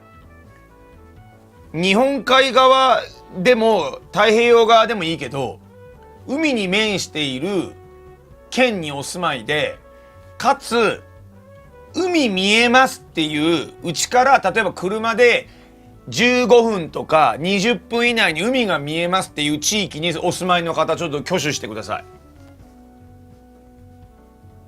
マヨネーズはカツオではもうその通り。おかみマヨネーズを持ってきてくれってカツオの回で言うんだよね。車で20分以内に海が見えるっていうとこ。うわー、羨ましい。うめえ刺身食える人たちだよ。車で20分で海に行けるなら絶対うまい刺身食えるわ。いいな。羨ましいな。僕海なし県やからさ、岐阜県って海なし県やから、岐阜ってお刺身うまくないのよ。やっぱり持ってこなあかんから。5分ですか。羨ましいな。やっぱ20分以内の地域のお住まいの方は回転寿司とかスーパー行ってもそうだし、お魚屋さんなんか行きゃ間違いなくそうだし、絶対お魚美味しいよ、絶対美味しいよ、絶対美味しいよ、絶対美味しいよ目の前が海です、羨ましい。俺やっぱ魚好きだからね、羨ましいな。刺身はやっぱ鮮度でどうしても美味しさ決まってくるからね。冷凍技術も上がってはいますけど、やっぱり近いところの方が美味しいよ、そりゃ。うわー、のどぐろ釣れますとか、うわー、羨ましい。うわー、いいな。岐阜は長良川があるでしょ。まあだから鮎は美味しいよ、確かに。鮎が美味しいだけですまあ鮎と、うなぎが一応ね、岐阜も美味しいとは言われてますけどね。魚より肉より魚派ですか。肉もなんか岐阜は代わりにね、魚よりも肉が美味しいので、飛騨牛っていう有名なブランド牛があるんで、それはいいですけどね。いやさ、まず2つびっくりすることあんのよ。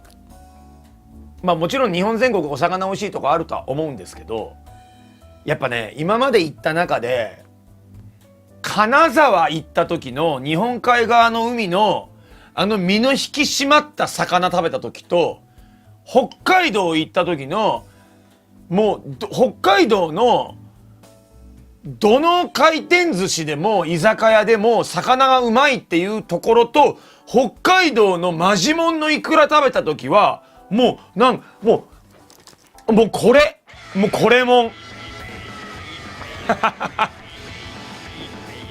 もちろんごめん、他の県もあると思うんやけど、僕が行った中でね、金沢のやっぱお刺身と北海道のイクラうまかったな。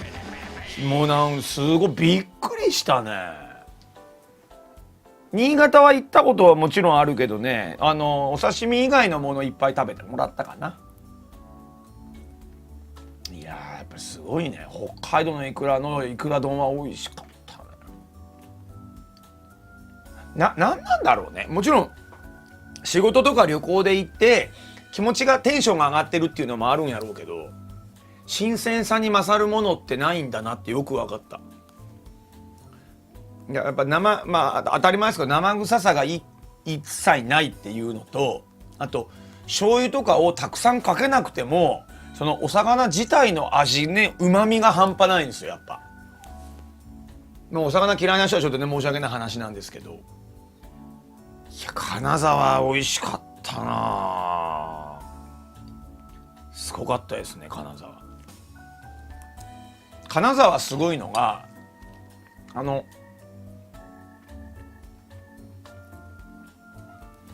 パーティーの企業のパーティーの撮影やったんですよ。企業って結構大きいパーティーやって、その従業員の方を表彰したりとか、成績良かったら表彰したりみたいなのやるんですけど、そういうとこって普通さ、僕なんか海なし県の岐阜なんで立食で料理出るでしょ。料理出たら肉とか野菜とかパスタとか揚げ物とかっていうイメージなのね。でこれは僕は海なし県の人間だからびっくりなのかもしれないですけど、金沢行った時の立食パーティーが、船盛りのお刺身が各テーブルに山のように置いてある立食パーティー初めて見て、しかもめちゃくちゃ刺身うまいのよ。立食パーティーで刺身こんな出るのみたいな。いやもうアワビの刺身とかさ、アワビだよ。アワビの刺身なんか食べたことないから、なんやこれ言って仕事中なんやけど、スタッフさんも食べていいですよってお許しもらったんで、アワビの刺身食べたらコリッコリで煮込んだやつの方が美味しいのよ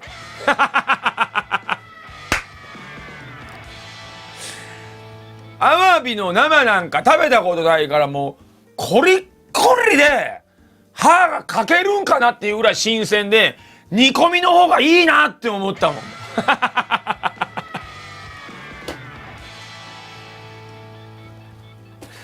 煮込みの方が柔らかいなっていうごめんねみんな、富山の人ごめん、煮込みの方がアワビは美味しいわ多分。すっごいわかりますってわかるよね。コリッコリなのよ。なんか軟骨食べとるぐらいコリコリやから。まあでも好きな人は好きだろうけどね。正直ね、新鮮すぎて硬かったもん。歯が取れるんかなっていうぐらい硬かったもん新鮮すぎてちょっと何これもう硬いなこれみたいな、キャベツの芯食うてるみたいなさ。まあでも新鮮なんやろなそれが。いやでもね、ほんと金沢はマジ、金沢行ったらほんと筋肉質なアワビだったよ。金沢行ったらね、刺身やばかったね。美味しかったわ。ほんと美味しかった。なんか羨ましい、金沢と北海道の人って。あ、大丈夫だった。ほんとなんか自分の地域の聞いてみようかな。岐阜は飛騨牛がおすすめなんですよやっぱり。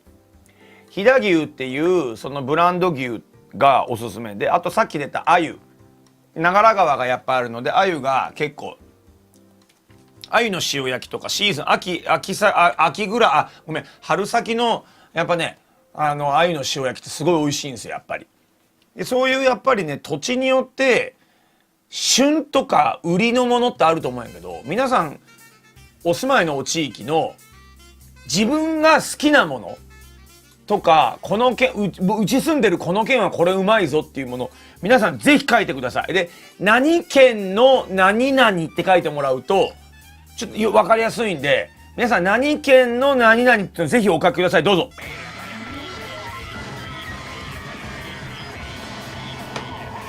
なんだろうな。三重県の松阪牛うまいよね。奈良県はうまいもんないです。そんなことないでしょ。岐阜県のとんちゃんうまいよね。とんちゃんけいちゃんうまいよね。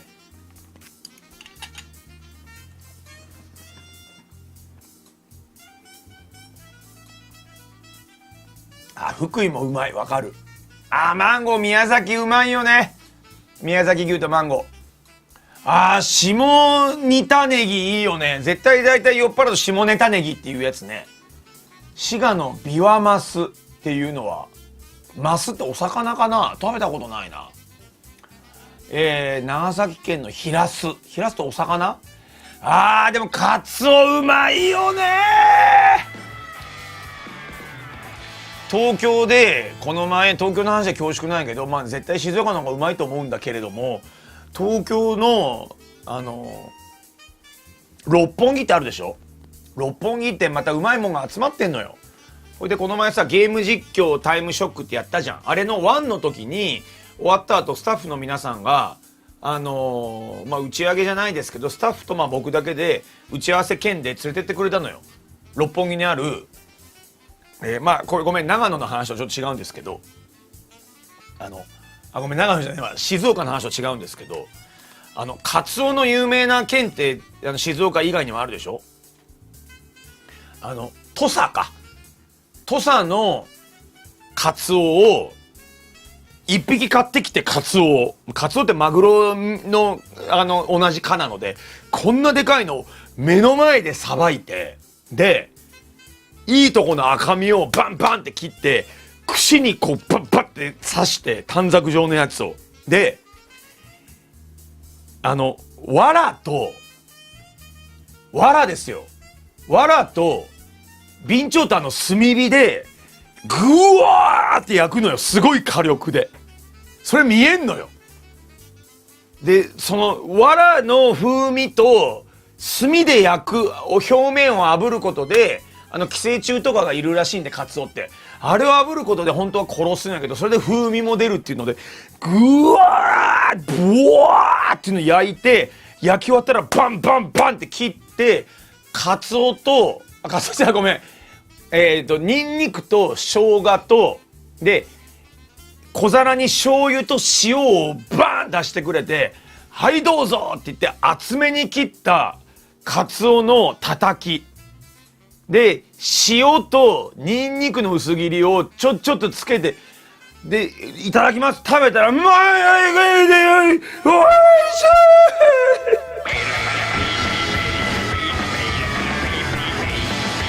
もうね、すごい塩ニンニクやばい。もうだからもうね、土佐の地域の方とこれ書かれている静岡県のカツオがうまいならすごいわ。ほんと羨ましい。めちゃくちゃうまかったもん。カツオのうまい地域の方ほんと羨ましい。もうめちゃくちゃうまかった。俺魚好きなのもあると思うけど、で多分カツオが苦手とか刺身が苦手っていうのはちっちゃい頃にまずい刺身を食べてるはずやから、そうなのよ。ほんと鮮度が命なんで、生魚って。メタルギアソリッド3でさ、スネークがさ、エヴァか誰かにさ、エヴァじゃないか、日本人は魚を生で食べるそうよ、ワイルドな民族だなみたいなシーンがあったけど、やっぱワイルドな民族はワイルドな民族なりに食べ方を考えなきゃいけないから、やっぱ鮮度が大事なんですよ。スネークも食べてましたけど、あれ醤油かけてないからダメやから。あんな淡水魚食べてたから、海の魚をちゃんとね、塩とニンニクでスネークイーターって和田アキ子が歌う感じで言ったら多分、全然変わったでしょうね。いや、カツオうまいんだよね。うまい。静岡ってカツオ取れるの？静岡カツオのイメージないけどね。あ、そうなんや。埼玉はうどんしかない。うどんいいかね。埼玉って何うどんなの？知らんわ。食べてみたい。青森の筋子。筋子をバラバラにするとイクラになるんですよね。もこもこさん、視聴者のみんな YouTube で梅宮達夫たっちゃん亭今夜は看板って検索して。あかんのやろうけど、昔のテレビ番組で梅宮達さんが開いたお店っていう設定で、梅宮達さんが来るゲストに料理を振る舞うっていう動画が出てくるのよ。で菅原文太さんっていうさ、仁義なき戦いで出てくる名優の方がいるんやけど、2人ともお亡くなりになっちゃったけど、梅宮さんがご飯を作って、その菅原文太さんがお客さんで来る回、たっちゃん亭今夜は看板っていうタイトルでなのね。その時の今日はね、筋子があるんだよ、筋子をばらしてイクラにして野菜と絡めて兄弟に食べてみようかなっつって、二人ってね兄弟って呼び合ってるから、仁義なき戦いよく出てるから、あん時のねご飯がね、たっちゃんがまたうまいのよ、作んのが。あれをさ、食べながら文太さんが昔の仁義なき戦いの話をさ、東映時代の話をワーワーする話、回がすっごい面白くて、スターやなっていう感じするから見て、もこもこさん。たっちゃん亭今夜は看板ね、違法アップロードですけど、福岡のごまさば、これはいい。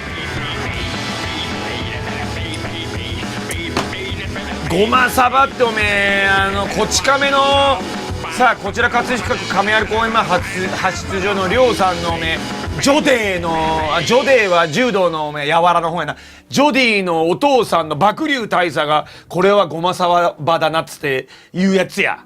それ以上の知識ないけど、これごまさばってうまいんだよね。さばいてサバ茶漬けにしていいんだよね。新鮮じゃないとダメなのよ、サバ茶漬けって。食べてみたいな。サバは結構さ、下魚って言われちゃう、おいしんぼで言う下魚って言われちゃって、刺身で食べるなんてなったらほんと食当たりするなんて言われてるやつですけど、これは新鮮でちゃんと処理したやつだったら美味しいんやろうね。ごめん、大量のごまと醤油かけるやつはごめん、タイだったかもしれないけど。長野県のそば、このペースでいくとたどり着かんな。飛ばしていこう。まあ長野県のそば美味しいだろ。水がいいとこっておそばってうまいんだよ。いやそばってマジで水がいいと本当にね、その水で全て味が変わるっていう、麺が全てですから。いやまあ美味しんぼではな、麺はいいだがつゆがなつって中松警部が言うのね。そばの屋台出しとるやつの回があんのよ。第3回か4回目で。ちなみに中松警部っていうさ、警察の人の CV がニューヨークへ行きたいかー、おー何は何でもニューヨークへ行きたいかーっていう番組があって、アメリカを歌うウルトラクイズでも下ネタで俺らはニューヨークへ行きたいかー、ソロプランドへ行きたいかーとかって言うんですけど、まあそれはさて置いといて、ニューヨークへ行きたいかの初代 MC の福留のりおさんが実は声やってるんですよ、中松警部って。めちゃくちゃの福留のりおさんうまいんですよ、声優も。本当にちょっと話、そばだからうまいんだよね。富山県のお寿司はうまいよね。名古屋のスガキ屋うまいよね。スガキ屋のラーメン食べに行っとって安くてうまいのよ。わかる？ピオリンって何かわからんけどね。熊本の馬刺しなんでしょう。熊本、おジョイテ君お疲れ、どうやチンボピンピンか。熊本の馬刺しうまい。なんなの俺馬好きやからさ、シンボルリドルフとかさ、ルドルフとか東海帝王とか同じ馬食うの気が引けるなと思って馬刺しなんか食ったことなかったんやけどさ、初めて熊本行って馬肉の赤身をネギでチュッチュッと巻いて、それこそすりおろしニンニクでなんかちょっとなんていうの、塩辛い醤油にチュッチュッつけて食べたらバーイ、もうちょっともう競走馬見たら美味しくなっちゃうっていう、あれやばいよね。競走馬が美味しく見えるっていうさ、それ熊本と僕だけですよ。熊本の人と県民と僕だけですよ。だってさ、水族館行ってサバとかアジとかが泳いどったら、アメリカ人とか他の国の人は綺麗やなと思うの食べへんから。日本人だけですよ、アジが泳いどってうまそうやなと思うのは。うわいいな、サンマ泳いどったらあれ塩焼きにしたらええなと思うの日本人だけですよ。っていうのと同じで、やっぱ熊本の人とドグちゃんは馬が走っとると美味しそうやなと思っちゃう。いかんですねこれ。それぐらい熊本のはうまいのよあれ。まあ食べるの競走馬じゃないと思いますけど、うまいな。馬刺しうまいよね。あとたてがみっていうここのお肉食べるじゃん。ここたてがみが生えた下の部分の真っ白な脂の部分、あれがええねんって言って、赤身はもちろん赤いのね、馬のお肉だから。このお腹とかたてがみっていうとこ真っ白な脂肪を食べて、熊本の友達にこれがええねん食べてやーって食べたけど、僕は美味しくなかったね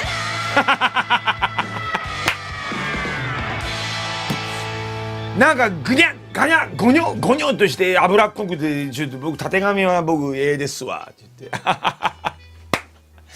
ごめん、やっぱり好き好きあるから、美味しい。ごめん、僕が味分かってないのか。ごめん、僕が分かってないのか。俺は赤身の方がええねんあれはたてがみ確かに甘かったこれ怒られちゃいますけど、ただね赤身はね美味しかったですね。やっぱすごい。なんで熊本って馬刺しがうまいの？戦国時代まで遡って戦国武将が食べてたとかあるのかな。なんでだろうね。いやめっちゃうまい。いやほんと熊本行ったらうまいんすよね。いやマジでうまい。はい、ちょっとごめん、バーンってワープしてまった。読みたかったのに。うわたてがみ美味しいのそう、ドグマ風見はねゴリッとしたもんとかぐにょっとしたもんとか噛み切れないの苦手。わかる？そうなんですよそうなんですよ。すいません。そうなんです。すいません。もうね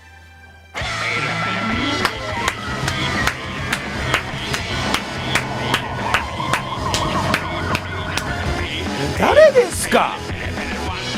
のどぐろ、あえてドグマ語で言わせてもらいましょう。のどろぐ、泥の具を開発した人は誰ですか。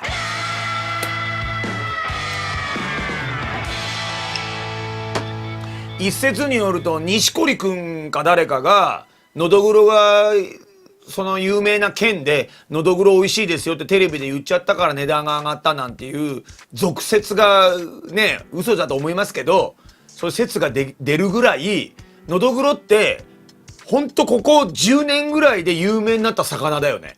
知らなかったもんね。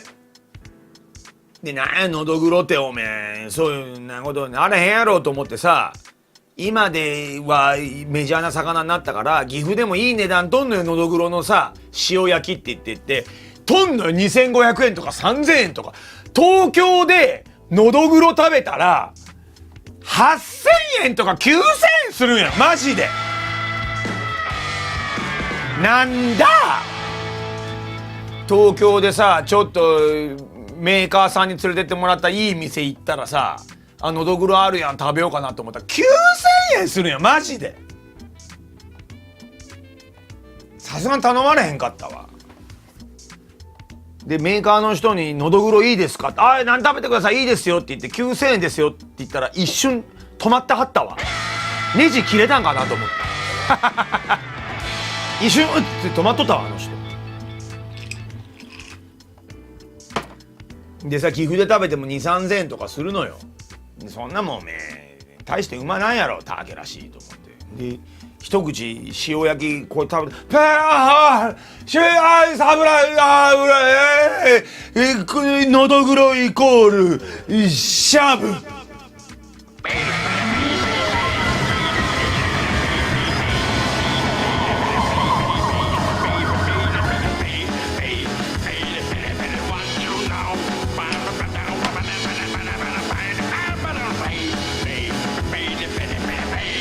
なんだあれは。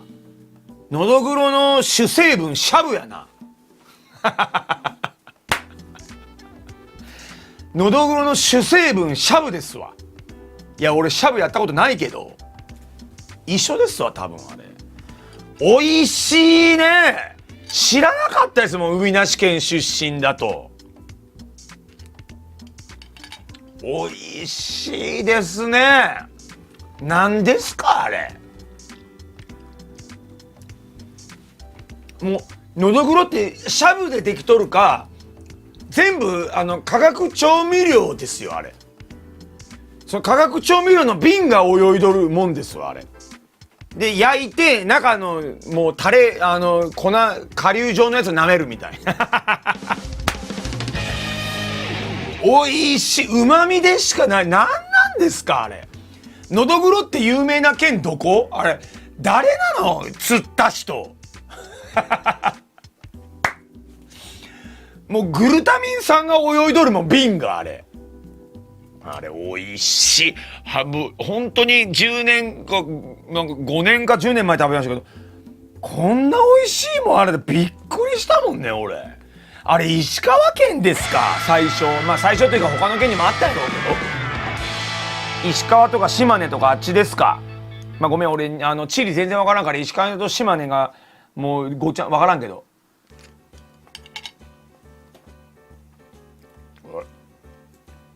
錦織くんってどこ出身。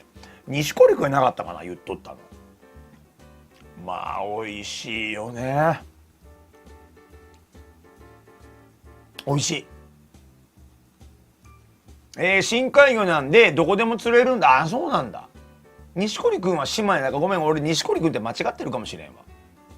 誰かねスポーツ選手が美味しいですよって言ってからなんかテレビで取り上げられて割とマイナーな魚だったのに全国有名になったっていう話聞いたことあるんやけどね。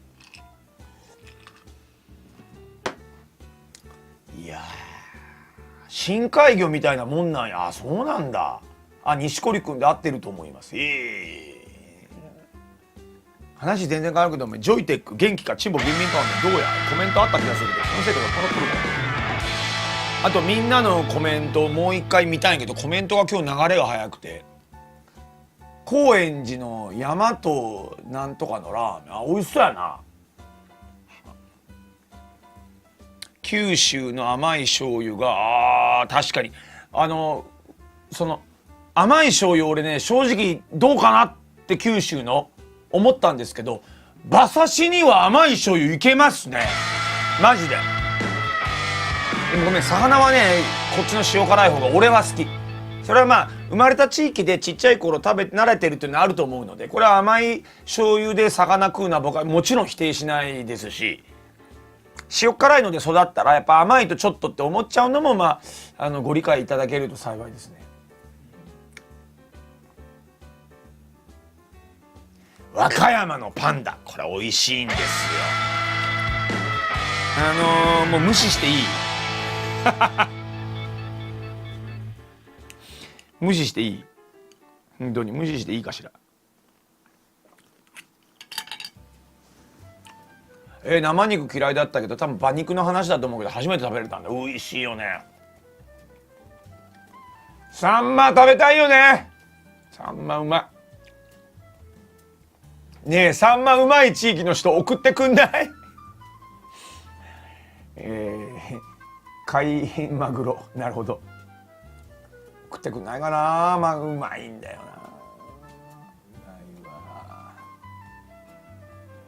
あとどこなんやろう。ホルモンは俺好きですよ。のどぐろの話になっちゃったか。いやだからごめん、話まとめますけど、やっぱさ日本全国うまいもんいっぱいあるし、もうね日本ってすごいよ。もう海外行ってもないよこんな国。ほんと日本が最高ですよ。もう海外から来たら日本なんてめちゃくちゃいい国、こんな綺麗な国はないって言うんやから。アメリカのメジャーリーガー、野球のメジャーリーガーのなんとかっていう人が日本に来て何週間か滞在して、でアメリカに帰ってまず思ったことは、アメリカはゴミダメだって思ったって言うんやろ。日本はどこに行ってもディズニーランドみたいな美しさ、トイレが美しすぎる、もうアメリカ汚くて日本にすぐ戻りたいってメジャーリーガーが言ったぐらいなんですよ。素晴らしいですよ日本って。本当に飯がうまい、綺麗、これ大事なことですよ。悪いのは給料が安いっていうことと SNS がクソ、この2点だけです。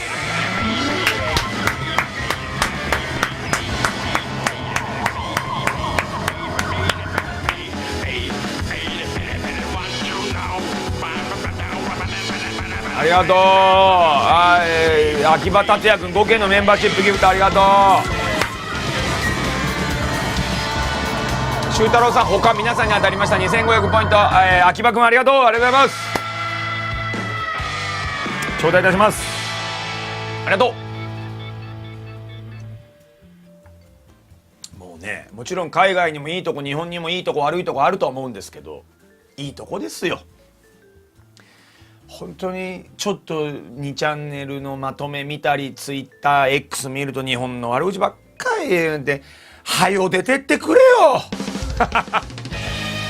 はよ出てけよ。いいとこ国じゃ日本は。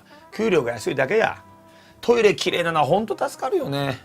日本だって嫌なとこあるよ。嫌なとこあるけどいいとこもあるの。いいとこ言わない人が多すぎるよ本当にね。そう思わん？海外のいいとこばっかり言って日本の悪いとこばっかり言うの。海外行っても嫌なとこばっかやで。よくしていこう日本を。涼子さんありがとう。僕は日本が好きだ。日本がね好きな理由聞いて。やっぱね街が綺麗なのと、なんだかんだ言って日本人は人のことを思いやるって気持ちが根底にある。絶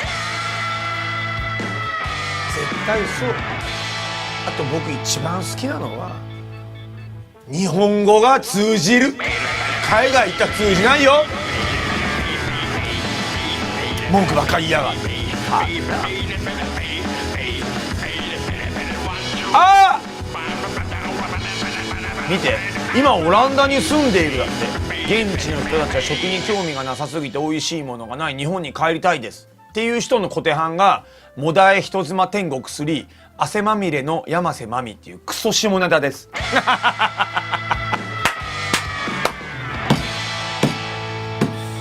日本へ帰りなさいどんな下ネタの名前のやつがオランダおんねん。早く帰ってらっしゃい。でもやっぱ本当にね、イタリアとフランスと、日本は食に対してはかなりうるさいってやっぱ言うから、日本人ってやっぱね、どこ行っても飯がうまいのってそういうとこやと思うよマジで。やっぱオランダはそんなに、だから要するにオランダイコール This is 超なんですよ。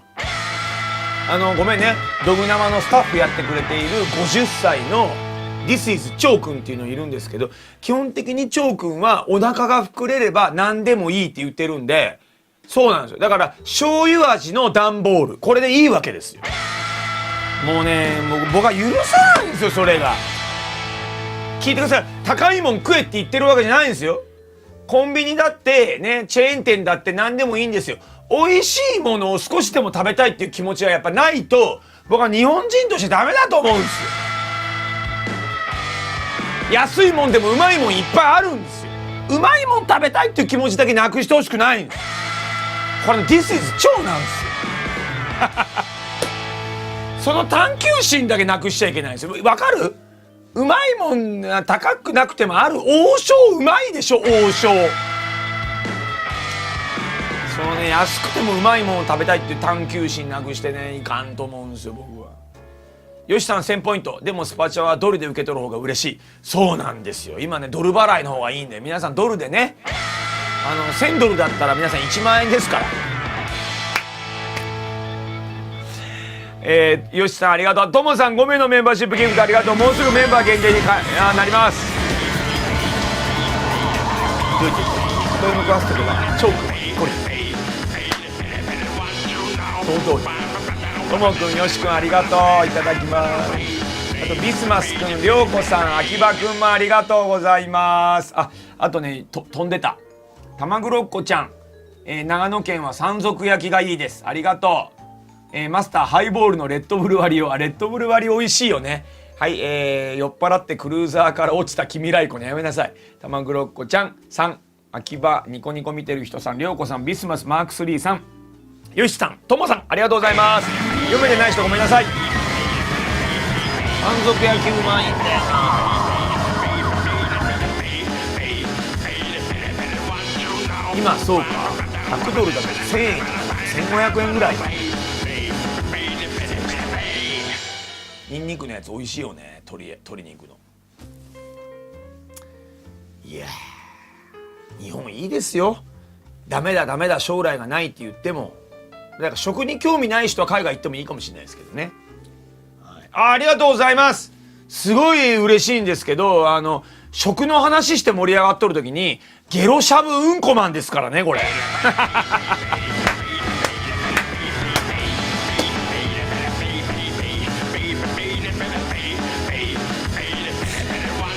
これはね、本当にどうなんですかこれ。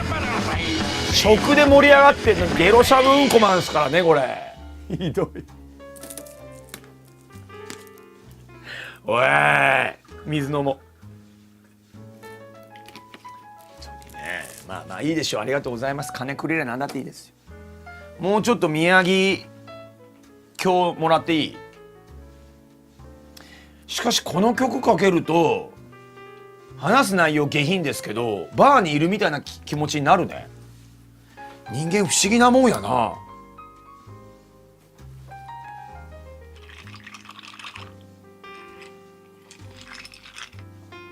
やっぱ音楽ってすごいね。話してる内容はグロいですけど、ちょっと宮城郷もらいます。いいよ、これみんなが好評だったらたまにやろうか。年にね、2、3回やるっていうのはね。宮城郷8000円、めちゃくちゃ美味しいですね。これ読んでみようか。今日ね、ごめん、薄暗いから字がちっちゃくて読めないですごめん、音大きいな。 SE 今日大きかった。ごめんなさいみんな。マイルドになった。失礼しました。こんな大きかったんや。ごめん。マイルドになったね。ちょっとね花粉触ってたみたい。ごめんなさい。失礼しました。これでいいね。いや湯気とはもうちょっといいね。お酒買ってみようと思う。再来週ですね。美味しい。いや楽しいね。すっごい楽しい。これ問題なのが、世間一般の動画とか生放送でいろんな人が見て楽しいかっていうとそうじゃなくて、ドグマ風見、僕と今いる人だけが楽しいっていうまあそんなもんだよね。あ、でも今日1000人もいるんだ。ありがと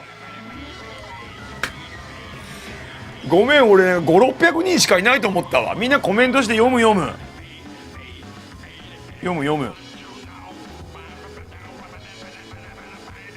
1000人もいるんだ。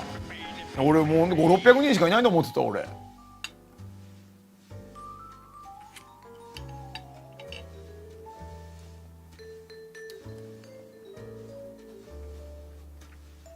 いないと思いますけど、今日初めてのコメントの方お見えになったら今のタイミング見てるんで、どうぞコメントしてください。読まさせてもらいます。熊本の三角の醤油買ってみてください。買ってみるわ。ありがとう。三角ってやつね。了解。ちょっと甘めのやつかな。ありがとう。いやー、なんかでもうまい酒とうまい食い物の大切さはほんとね、35歳過ぎたぐらいからなんだろう、自分の人生が豊かになるなっていうのをすごい思うようになってきたね。まあそれぐらいしか興味ないだろうって思っちゃわれるかもしれないですけど、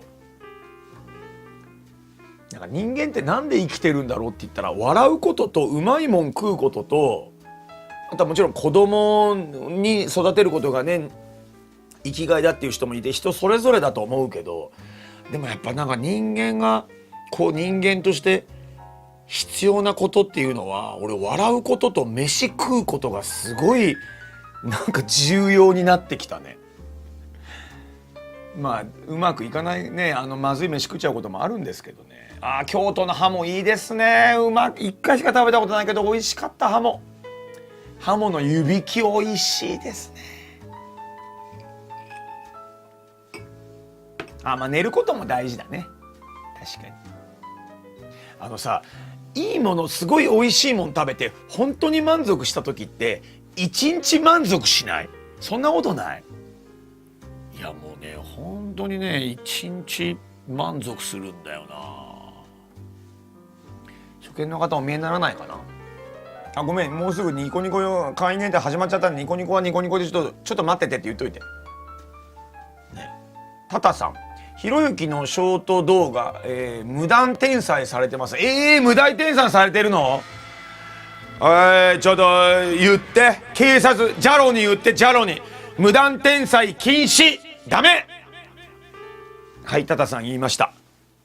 ひどいね。俺が250万再生したのに無断転載してるやつがいるんだね。見つけたら言ってやりますよ。 YouTube タタさん悪いやつやな本当に。ご当地ものではないですが、生胡椒の塩漬けってなんだろう。食べ物の話俺好きだから盛り上がっちゃうな。これ食べてみたいですわ。生胡椒の塩漬けなんか食べたことある？胡椒俺好きなのよ。サーモンにもかけるし、ビーフシチューにかけたり、割とああいうお肉系にかけると当然ですけど胡椒美味しいですね。あとラーメン、醤油ラーメンにかけてもうまいですもんね、胡椒って。食べてみたいですね。次回はドグマの父と差し飲み配信。それも大変やな。生胡椒の塩漬けは食べたことないですね。いやだから、食い物はやっぱりみんないいもの食べよう。高くなくてもいいんで、美味しいと思われるもの食べるのはね、ほんと僕おすすめします。最近俺うまいもの食べること以外は配信ぐらいしか趣味ないもんなんか寂しいよね。配信でみんながわら米売ってくれる瞬間と、これ真面目な話でごめんね、みんなが「おいふざけんなよなんだよこのゲーム」とか言ってみんながわらわらって言ってくれる一体感の瞬間と、あこれうまいなっていうことぐらいしかないもん本当に。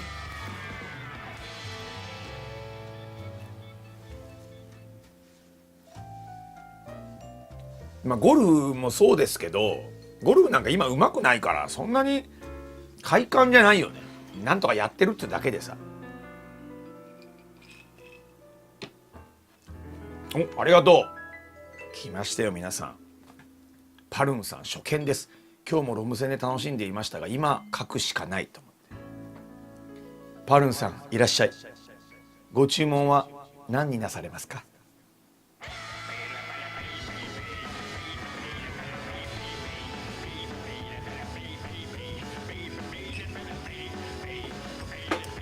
いやそうだよね。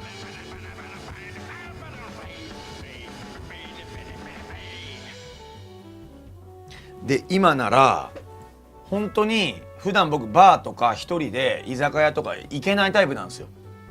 で35歳過ぎてからうまいもんに興味がある、うまい酒うまい食い物に興味があるってことで、今なら俺バーに行ってうまい酒一人で飲めるっていうことで、今年ねちょっとね近所にあるおしゃれなバーに一回行ってみたんですよ。そしたらねもう5分で帰りたかったです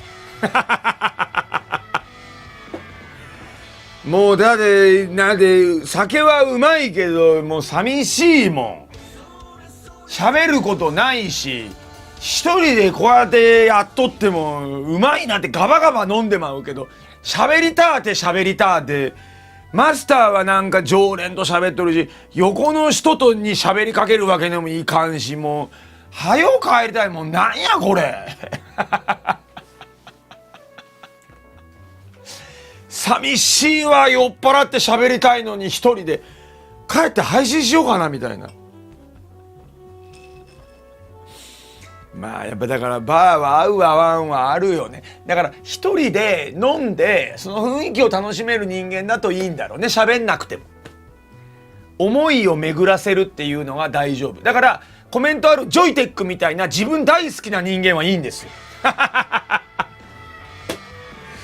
自分大好きで今このグラスにウイスキー入ってる俺かっこいいでっしゃろ、かっこいいんじゃいっていうね男はいいんですよ。それがねドグちゃんはねいかんですね。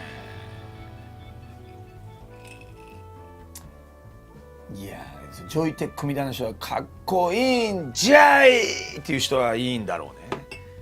ドグちゃん寂しがりやが友達といかんといかんね。本当のバーを楽しむっていうタイプじゃないのかもしれない俺は。でさマスターが気使ってさ「お一人ですか?」とかさ「初めてですか?」とか言って「あ初めてなんですよありがとうございますこうこうこうで」っていう会話は楽しいんだけど、常連の男の人とかが「あ初めてなんすね」とか来ると、まあ気の合う人ならいいけど、まあそういうわけでもないこともあるじゃん。そういうわけじゃない時に「仕事を何されてるんですか?」って言って「ああまあでもちょっと YouTube とかそういうネットでタレント業みたいなことしてます」そうなんすね。人気なんですか?」って言われたらもう帰りたくなるよねめんどくさこいつ。ヒカキン知ってるんですかって横のやつが言ってきたらもう嫌い。その人大っ嫌いめんどくせえな。知っとるけどどうでもいいやろアホ。詮索してんじゃねえってなってもう嫌いで帰りたいですね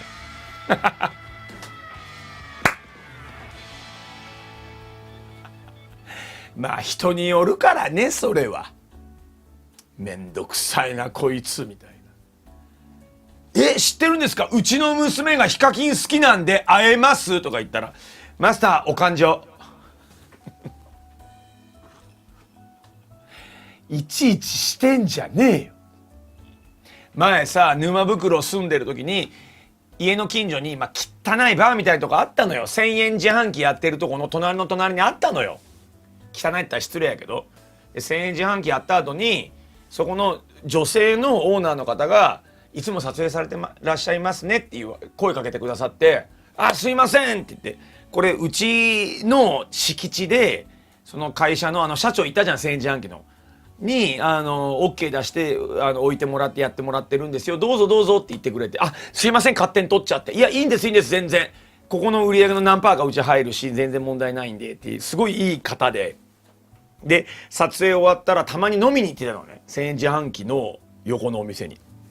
で、雰囲気いいとこでなんか2段ベッドとかが置いてあって、2段ベッド上がれたりするのよ。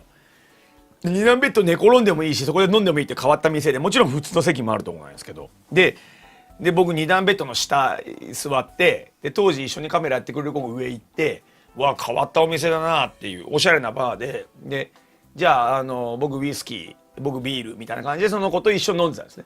で結構アットホームなところで来るお客さん友達になっちゃうんですよつって店主の方が女性の方がおっしゃってて、で「あ、今日もよかったらなんとかさんです、常連の方で男性の方で」って言って「おいどうも」って「いつも来てます、あそこの1,000円自販機ありますよ、あ見たことありますわ YouTube で、あやられてるあの方ですか」とか言われて「あいい人じゃん」と思って「ああすいません」って言って、で「お名前は?」とか言うから「あ風岡です」っつって「あ YouTube でドグマ風見っていう名前でやってます」とか言って「あそうなんですね」あドグマ風見さんってもしかしてニコニコに出られてる方に司会とかやられるって言って「まあそうですそうです、司会とかさせてもらってますね、知ってくれてるんや、気分いいな、そこまでよかった」でこっちも一応聞くやん、お客さん何されてるんですかって言ったら「僕ねウェブデザイナーなんですよ、すごいデザインにこだわりとか興味があって」みたいな「まあそうなんや」でドグマさんはそういうやっぱりあれなんですか、今後そのニコニコとか YouTube とか、芸能界とかでこういうテレビ出たりとか売れてくとか、やっぱそういうのってあるんですかとか言われたから、一応初めての方じゃん、初めての方やし、へりくだるような言い方になってはいけないけど、それはめちゃくちゃ売れますよ俺とか言うのも嫌じゃん、なんか横柄やなって思われても嫌やから、いや本当に全然そこそこ食えててやっていければいいと思いますよ、僕なんて全然そんなねニコニコとかでちょこっと出てるだけなんでっていう謙虚に言ったのね。そうでしょ、謙虚に言ったの。全然ですって言ったら、そのウェブデザイナーの眼鏡かけた2ブロックのやつが「そんなんでいいんすか?」やっぱり芸能界とか行く人って自分がすごい好きで自分が商品じゃないですか。そんなことでは売れないと思うし情けないですね。もっと自分は売れるっていう気持ち持ったらどうっすか。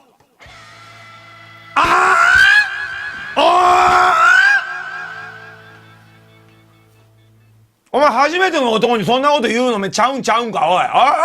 お前初めての人間でこっちだってな失礼やと思ってないちいちな謙虚に言っとるんちゃうんかって言ってつかみ合いの喧嘩になりました。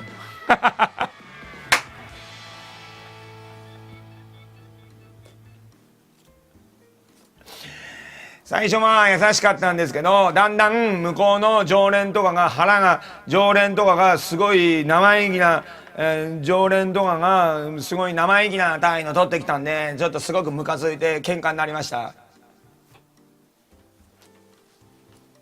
もうさ、あれ以来今ここにいたら申し訳ないですけど、申し訳ないですよ、あれ以来ウェブデザイナー嫌いですもん。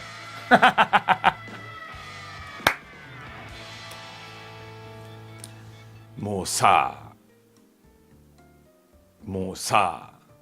本当に嫌。こっちはおめえ初めてやから謙虚に言っとるんちゃうんかアホ。お前俺のこと知らんくせにうまくいかんとかウェブデザイナーぐらいがよう言えたなって言ってしまいました。僕も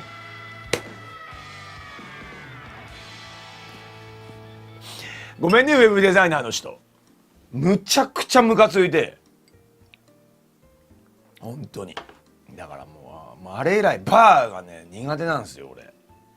妙に意識高いか知らんけどさ、ふざけんじゃないよね。まあまあね、若かったですから、36ぐらいでしたからね。あんま若くないあんまし若くないっつって、面白いですね。まあまあでももう今から12、13年前かな、33、4ぐらいの頃かな。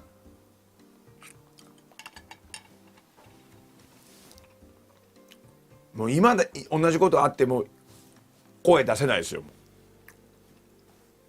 本当そんな怒って大声出せないですもん。ふざけんなよバカ野郎とか、失礼だなと思ってもまあまあそうかなとか言ってね、自信ないとダメですよね。お兄さんの言う通りだと思うわ。すいませんマスターお勘定って言ってすぐ帰ります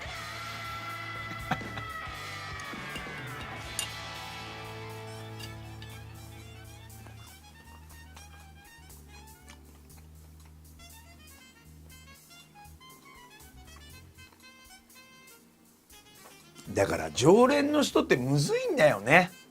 なんかさ、そういうその上、一般の世間一般のウェブデザイナーの方じゃなくて、そのウェブデザイナーの人はやっぱ自己顕示欲強いんですよ。自分が思ったことを自分の思い通りになってないと許せないというタイプの人間、それを初対面の人間に言えちゃうっていう人間性のなさが彼の弱点なんですけど、でもそういうことをしっかりまっすぐ自分が言うことが正しいと思い込んじゃっているような、やっぱね人間と人間のねそのつながりをねしっかり考えられないようなしょうもない人間もいることが事実なので、正しく言ってあげることの方がためになるでしょとか思っちゃうようなしょうもないやつっているんですよ。やっぱりほんとそういうのっているよね。初対面の人間にそれ言うか、もう腹立ってきたな俺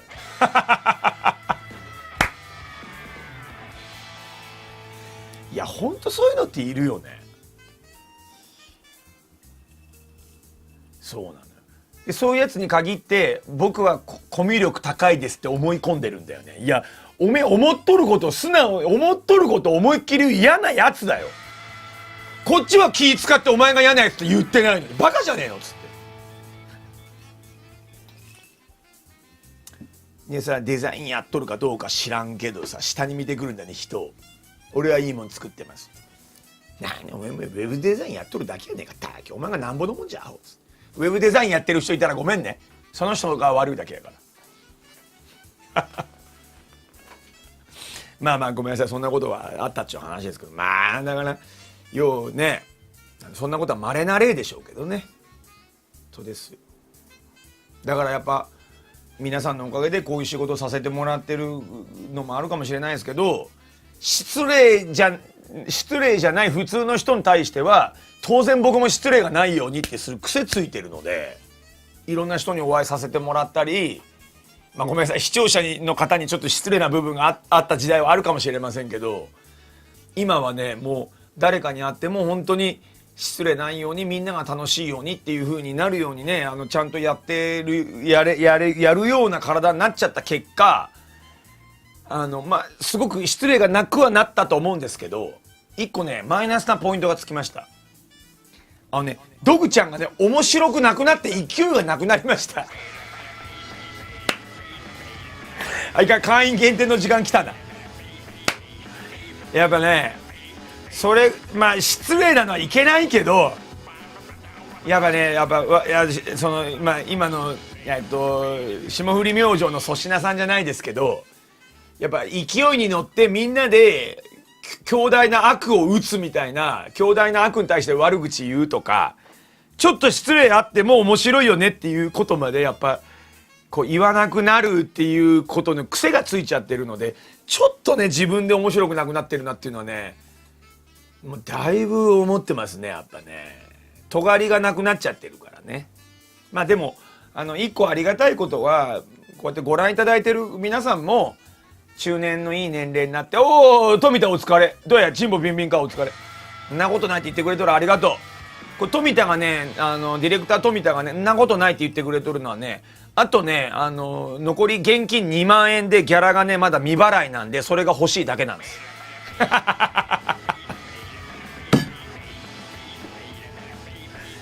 なことはないって言っとけば、ちゃんとドグマさんあと2万円払ってくれるなっていう。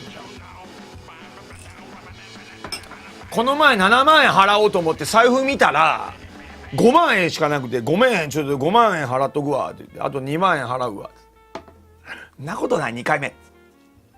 トミちゃん、富田くん、来年の春ぐらいまでに、来年の春にチャンネル登録10万人達成記念、外のスタジオ借りてやるっていうことと、あと今年中にチャンネル登録11万人達成記念のいつもこのスタジオでやる、いつもゲスト呼んでやるやつ、この2つ、富田くんよろしく。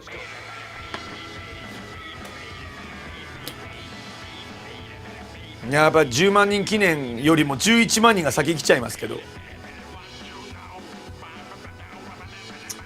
ドグマさんが前やってたドイツの酒場のノリ、ドイツの酒場のノリって何？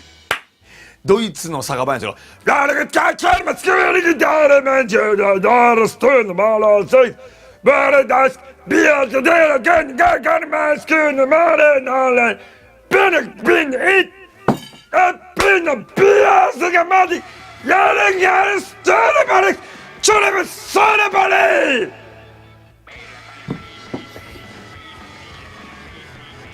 ていうやつ。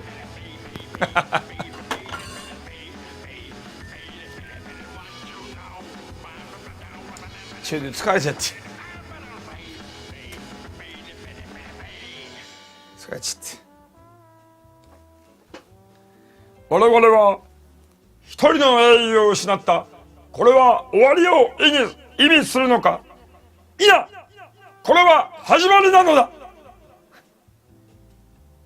ジークジャンジャークジャンジャークジャンジャークジャン、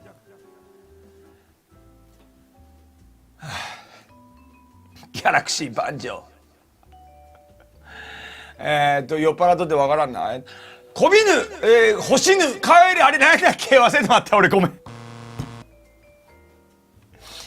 あかん、酔っ払った。ハム食べていい？そろそろ会員限定いくよ。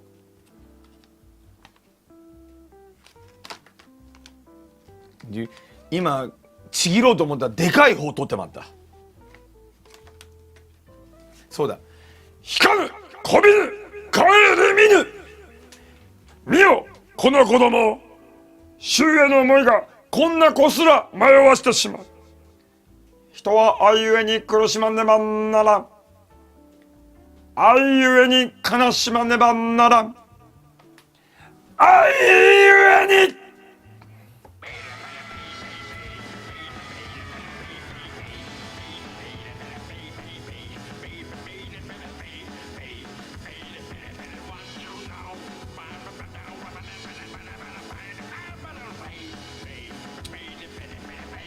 目が赤い。この髪色でもいいね。なんか自分で言うのはあれやけど変じゃないね。違和感なくない？なんかさ、おじさんがヤンキーの45のおじさんが若作りしようっていう感じの色じゃないよね。まあ45のおじさんが若作りしようっていうのは間違いないんだけど、その通りの意図でやったんだけど、別になんかね、いいね、色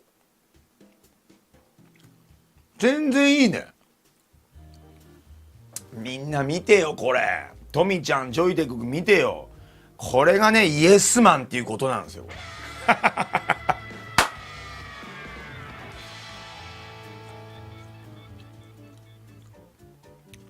眉毛も染めた。39ぐらいに見えます。あんま変わらへんけ。ね、ありがとう。髪型かっこいい。ありがとう。なんか多分まあでも自分で言うの恐縮ですけど、まあ多少顔が濃いめなので色とかが似合うのかもしれないですけどね。富田似合ってますね。かっこして言うんじゃないよお前は。もっとキンキラキになると思ってました。とんでもない。金髪にしたのイメチェンですか。なんか別に何の意味もないんですけど、なんか本当に何にもないですけど、気分転換でやってみようかなって思っただけ。何にも別に特に失恋したわけでも何にもないんですけど。じゃあ最近本当にこんな色にしたのってもうそれこそ今月46歳になりますけど、もう20年ぐらいやったことないので、なんかたまにやってみようかなと思っただけ。それだけの話。でもちょっとあるのが、小林幸子さんが金髪にされてらっしゃったじゃん、ちょっと前に。あれ見てすごい、これごめん本当に真面目な話ね。その幸子さんってすごいお綺麗で活発的で、僕本当に尊敬する素敵な女性だと思うんですけど、髪の毛金髪にした時にすごい、これ悪い意味じゃなくてね、すごい若いなって思ったのよ。言っても年齢で言ったらそれなりのね年を重ねられてるじゃないですか。でも金髪にされた時に余計、普段も若いのに余計若いなってなんか思って、すごいお似合いだなと思ったんですよ、これマジで。なんかそれも自分の中に入ってて、結構ちゃんとやったら俺も46で幸子さんより若いんですけど、俺ももうちょっと若い気持ちでやれるのかなと思って、そうちょっとやってみようかなと思ったのよ。幸子さんすごい金髪にやってたのよ。綺麗にやられててね。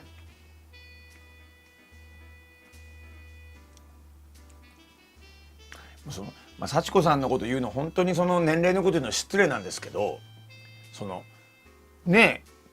言ったらもう結構いい年齢の方なのにっていう言い方失礼ですけど、めちゃくちゃ幸子さん元気だからやばいよ。もう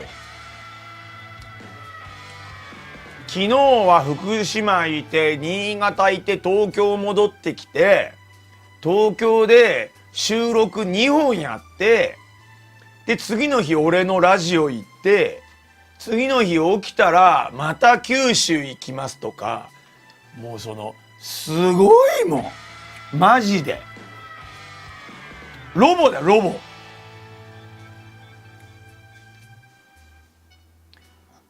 疲れるよ普通。マジですごいよ。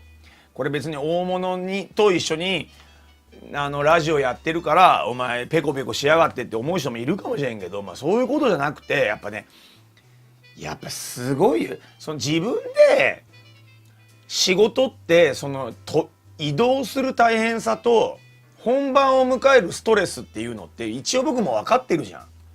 でもあれをもう60年とかやってもすごいよ。やっぱほんとすごい。これは大御所にへりくだって言ってるんじゃなくて、週1回会わせてもらう人間から見てほんとすごいと思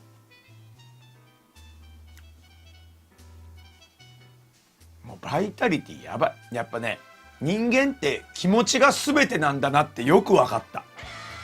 マジ。だから俺なんか疲れたなんて言えないもん。本当にあの人見てたら。もっと大変なことやってる人が月曜日来て俺より元気に喋ってるから、そんなんたかだか土日さ10時間やった俺が疲れましたわ疲れましたわとかなんか言ってられないよねマジで。いやほんとすごいわ。いや見習うとこ多いよ。楽じゃないよ芸能人って。テレビ見てみんなはいいな、あんなの歌歌って喋って金もらってって言うけど、楽じゃないよ。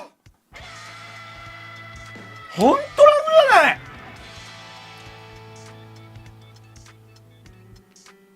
芸能人ってよう言ったもんやわ。やっぱ芸がないと無理やわ。すごい。芸能人楽じゃない。で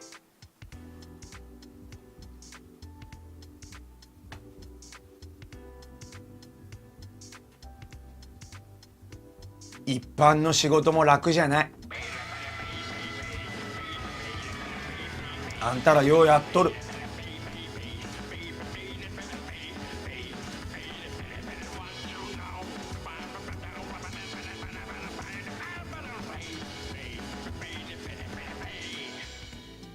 やっぱさ、仕事も違うし、一番言いたいのは幸せの尺度違うんすよ。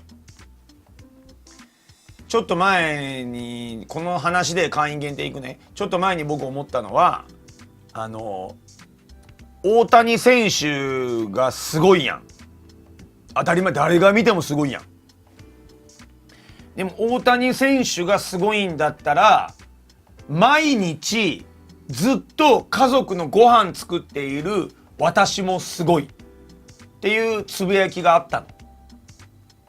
で最近そういうフェミニストがどうとか男女の話がどうとかっていうことはいざ置いて、そのツイートを見て僕が思ったのは、毎日ご飯を家族の作れるのはやっぱりすごい。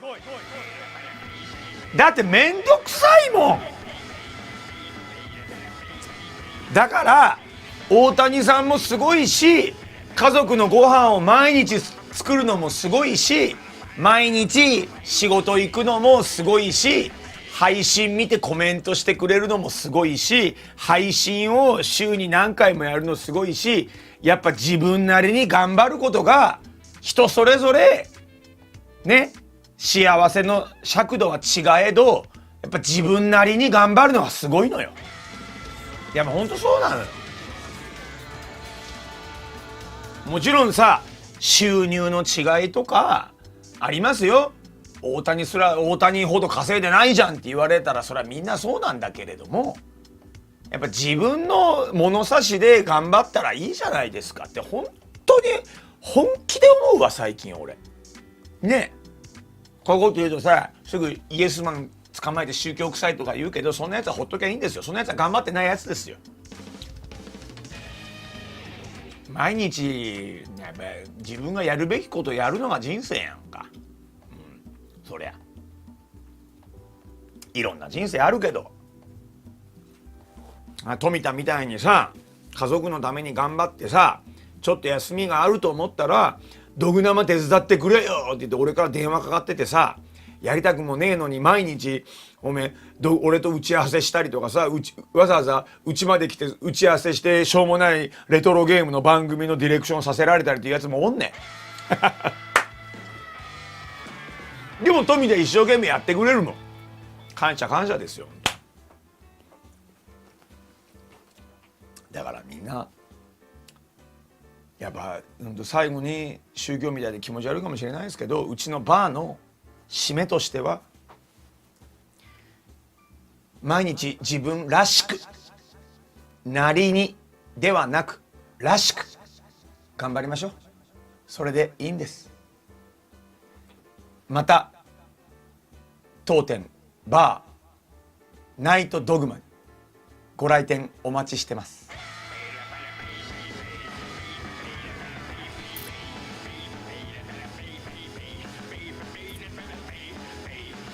当店ドグマ亭再びお越しください。ということでさようなら。この後会員限定になります。みんなのこと褒めたんでメンバーシップギフトくださいいいのが台無しだよ。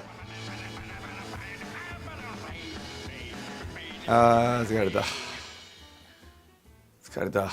そろそろ看板になります。会員限定になります。うん百万円かけて特番作るとか最大の愛言表現します。ありがとうございます。富田ちゃん11万人達成記念と来年の10万人達成記念よろしく。富田いつもありがとう。富田に乾杯。みんな富田に乾杯。みんなもコメントお願いします。富田に乾杯。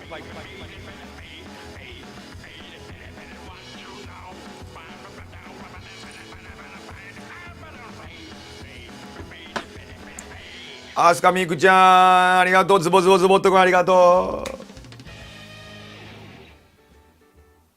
う。ルパーくんセミくんありがとう。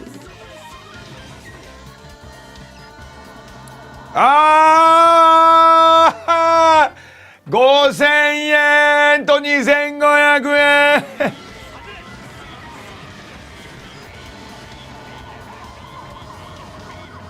翡翠ちゃんもありがとう。メンバーシップギフトいただいた皆さんありがとうございま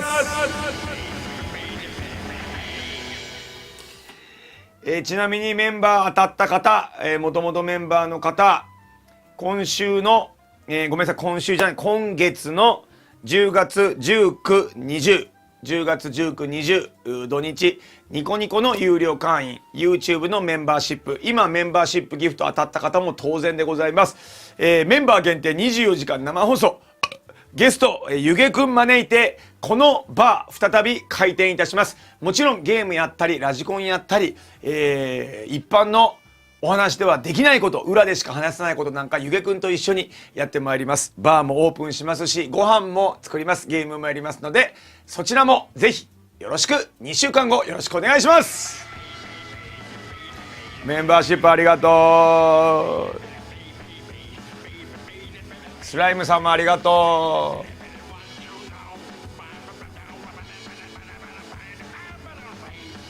う。レオさんもありがとうございます。はい、10月の19、20なんで一応2週間後ぐらいですかね。2週間ちょっとあるかな、まだ。はい、お間違いのないようにお願いします。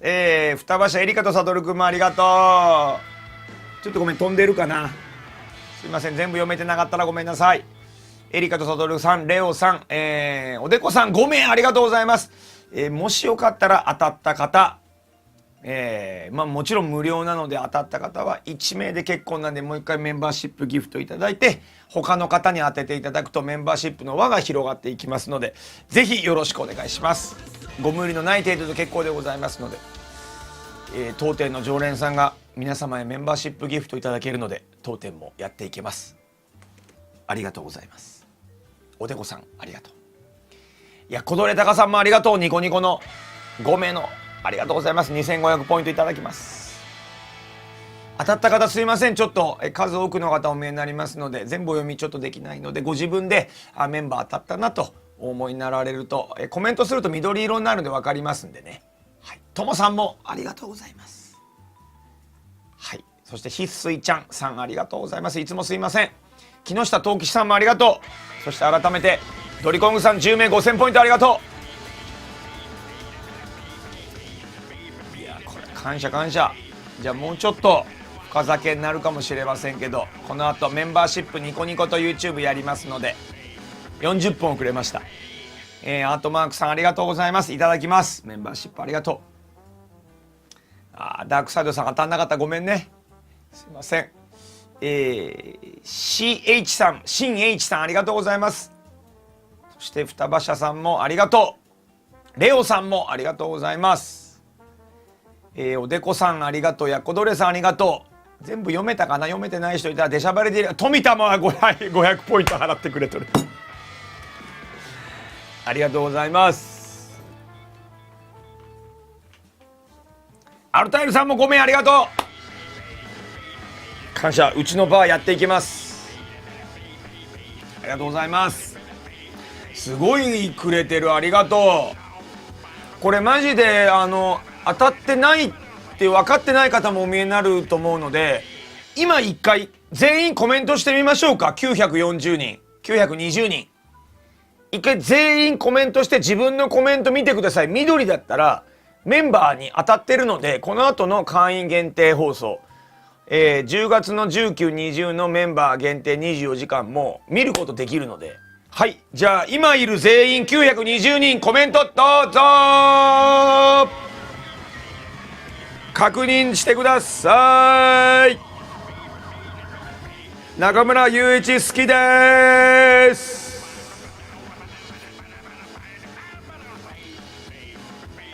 自分のが緑だったらもらえてます。白だったら入りましょう。自分ではい、ありがとうございます。いただきます。いただきますって言ってる人が当たってないっていうね。よかった、もらえてもこもこさんありがとう。当たってない人ごめんね。当たってない方申し訳ない。メンバー限定はまた盛り上がると思うんでね、余裕があったらまだ2週間ありますんで、はい、1回入ると1ヶ月は持ちますのでね、はい、自分で入るか誰かのギフトが当たることを祈るか、この2択になりますけどもね。はい、ということでありがとうございました。スーパーチャットいただいた方、メンバーシップいただいた方、ギフトいただいた方ありがとうございます。ケイチさんも一緒に、飲めました。ありがとう。ということで、お時間がやってきたようでございます。バータッツァン亭、タッツァン亭なあかんわ。ドグマ亭ナイトドグマドグビア、そろそろ閉店の時間がやってきたようでございます。今日非常に、マスターの私ドグマ風見も楽しかったので、またこのお店臨時でオープンしたいと思います。不定期でやってますので、また皆さんぜひお声をください。それではこの後は会員限定、メンバー限定の、入店、来店わかんない、奥の VIP ルームに入れるのはメンバーだけとなっております。皆さん VIP ルームにお越しください。なんかちょっとおかしくなった、またちょっと待ってね。はい、VIP ルームはこちらです。はい、今うんこ面出ます。ニコニコの皆さんも VIP ルームの方にご移動ください。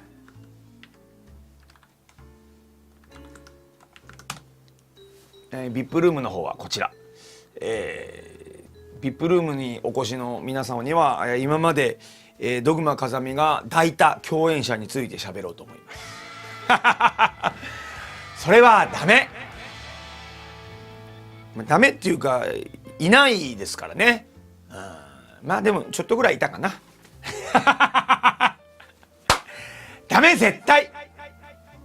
ということで皆様時間がやってきたようでございます。そろそろお店閉店いたします。ぜひ VIP ルームの方にもご移動ください。この後は VIP ルームの配信、さらには皆様土曜日日曜日、もちろん VIP でない皆様、一般の皆様もお楽しみいただけます。土曜日日曜日の配信でまたお会いしましょう。それでは皆様またのご来店お待ちしてます。ありがとうございました。